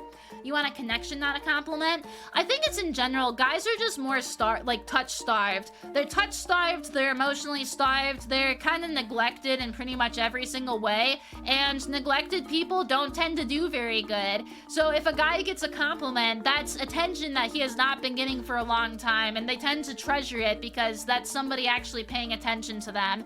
They're no longer wearing the invisible ink, they're finally being seen. And it's kind of nice whenever you can go through and do that. You used to have empathy, but it isn't as important for people to hear what they want to hear. And there are people out there where I think the best thing I can do is it's very good to be empathetic to people, but you need to know who to be empathetic to. Logan Paul crying about having people find out that he stole money from his fans. People might look at it and be like, oh, baby, he's sad. But it's like, bitch, you stole money from your fans. Like, that is not the time to give out empathy. If you have an old woman who is sad that her husband's died, though, that is definitely the time to give out some empathy. If you see somebody sad and you just give them a hug and console them and just talk to them a little bit, like, my God, that is one of the best things that you can do. Honestly, even just doing nice things for others around you really can help out with your mental mood, man. It's something where it's like, it sounds kind of selfish, but truly, if you are able to just work with people and be able to talk to them, do nice things for your community, that helps out so much. Hey, King, you agree with the touch-starved thing as the only boy in your family? Oh, and you got the middle child, too? Oh, buddy, double whammy. Aw, I'm gonna give you a hug, King. I'm sorry to hear that. But yeah, it's, there's a lot of families that treat their sons and daughters different, where sometimes the girl is just like, oh, beautiful, all gorgeous, we're gonna be treating you like our little princess, and then the boy's just like, I live here too. I'm sorry that I developed a cock inside of the womb, but like, love me too, goddammit. But yeah, it's, I'm sorry, bro. That honestly does suck.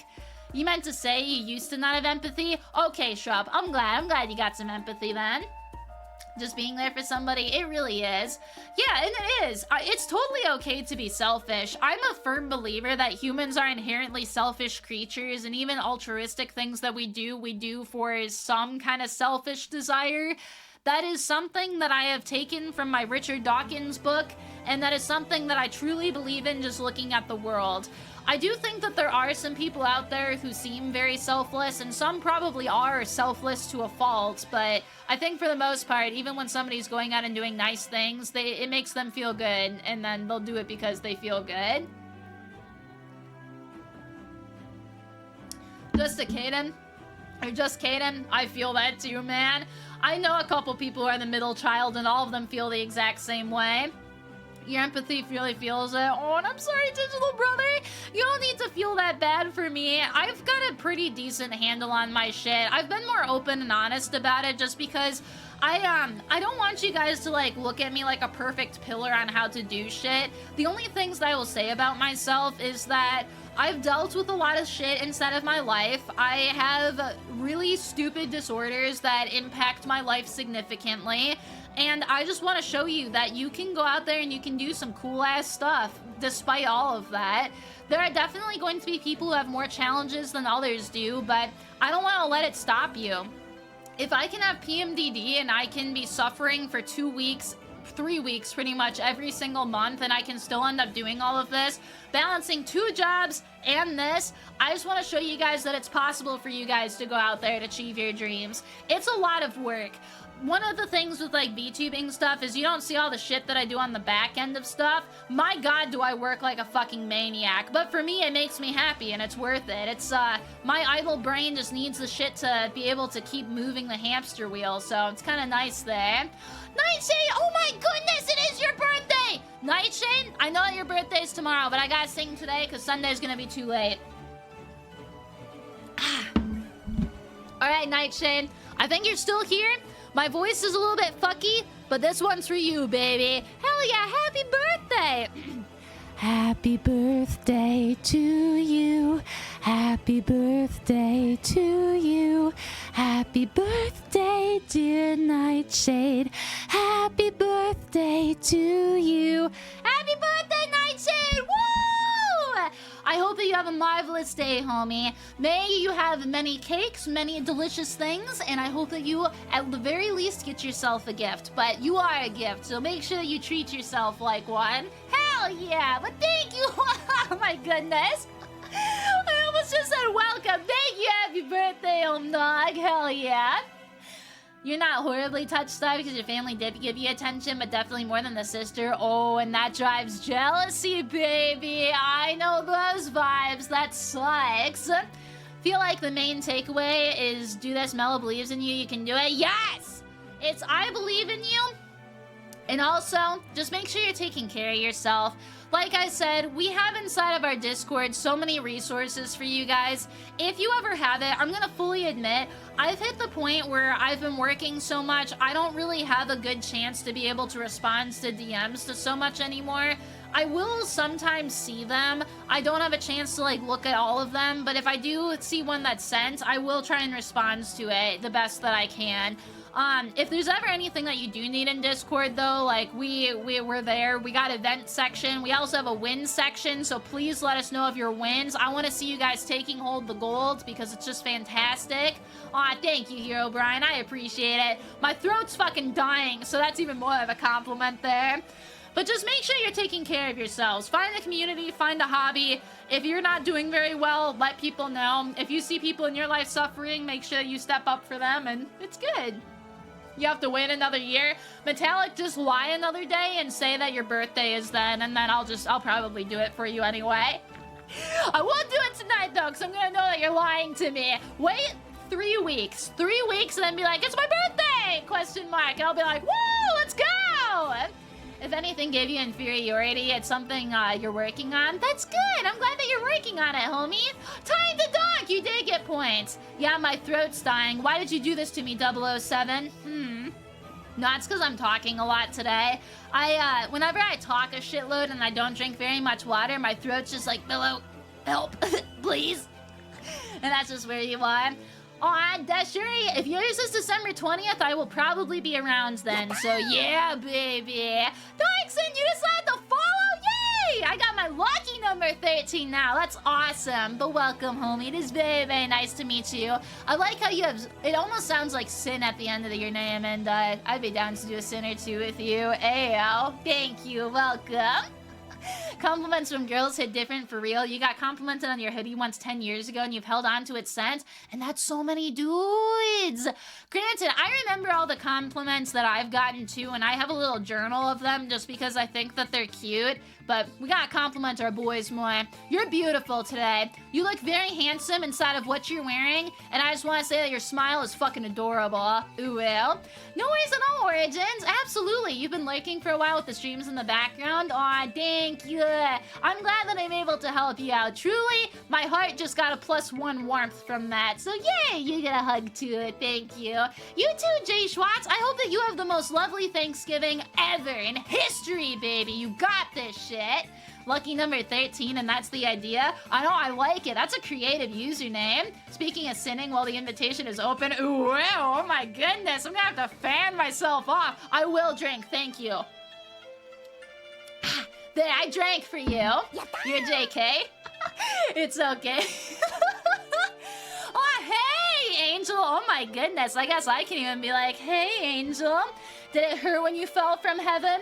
I'm sorry. That painful pickup line probably hurt. Hi, my name's Mello. Let me, pick you up and carry you over to the doctors because they're gonna want to study something that's such a beautiful specimen. Ooh, well. That was hella cringe, but I just wanted to say hi, Angel. It is very nice to meet you. Better yet, hey, Angel. Thank you. Appreciate you being here. Might be because you were bullying in your trust.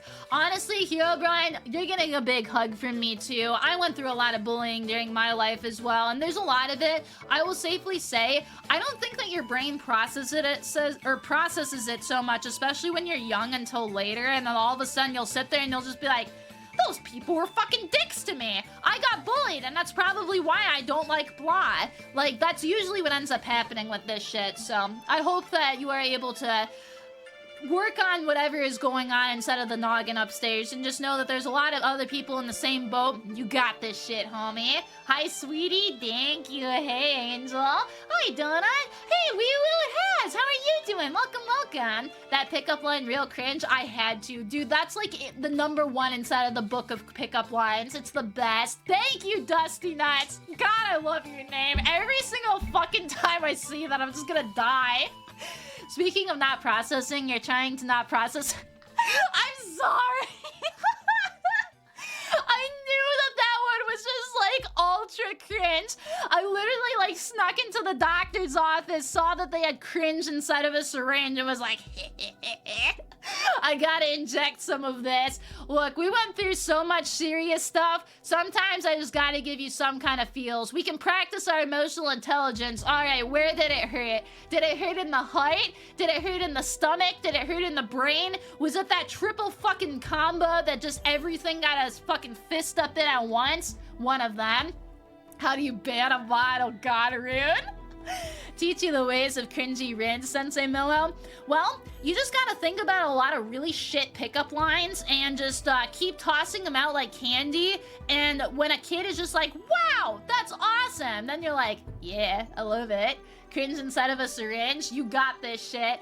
Dude, every once in a while, so, god, you know the dumbest cringe pickup lines, it's so good. Brotera, I will have water, thank you.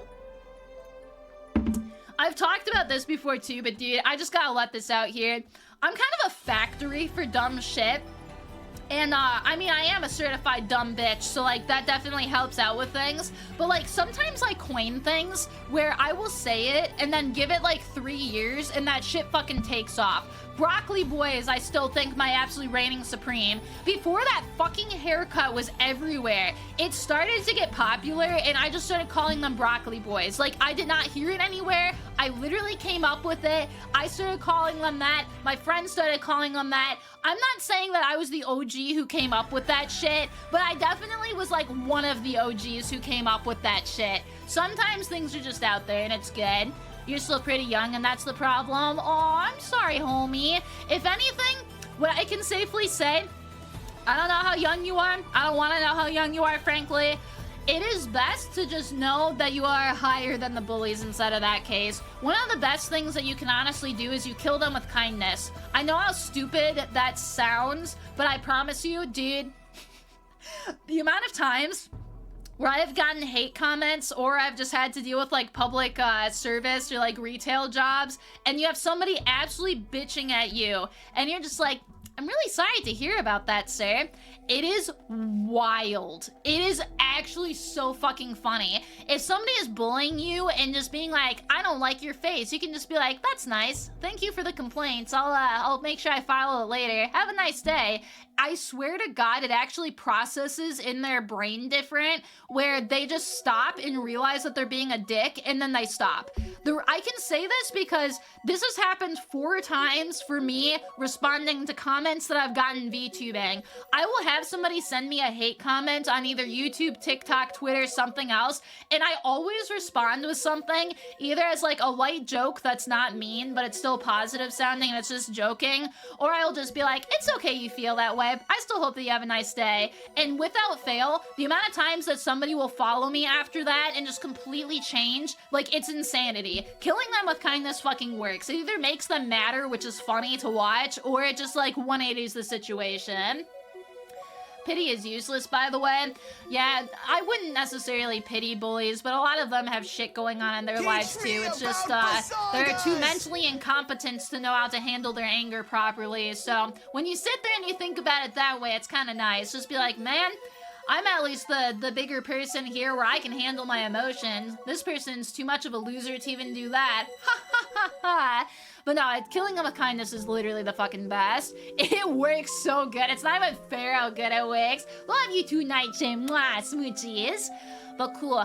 I had fun today, guys. I feel like fun's the wrong way. Can you hear my voice cracking? I'm going back through puberty again. Maybe this time I'll actually grow in a penis. Probably not. I think I have too much woman energy to ever do that. Man, my voice is dying. We've gone 12 minutes over because I was having fun. I wanted to keep on talking. But I'm glad that we were able to hang out today. I hope that you guys have a most lovely Thanksgiving if you celebrate. If not, make sure you eat something tasty anyway. And yeah, just thank you.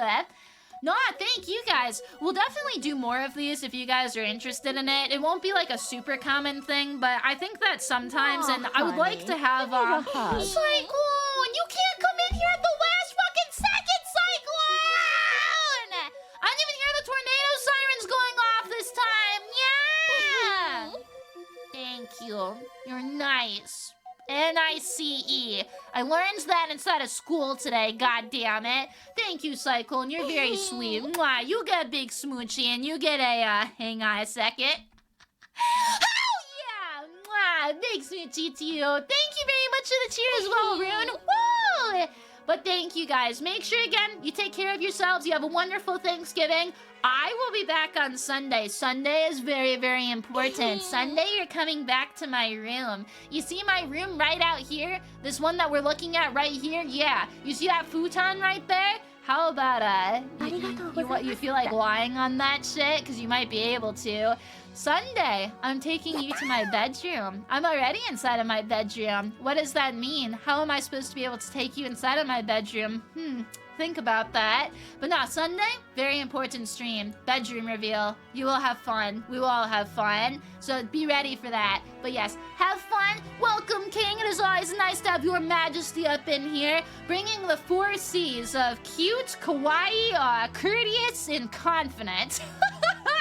That's definitely not it for kawaii, but I'm stupid, so I feel like that honestly works out great. Welcome, though. Thank you. Sorry, I'm really bad about saying goodbye, so this is my Midwestern one. But nah, thank you. Take care of yourselves, all right?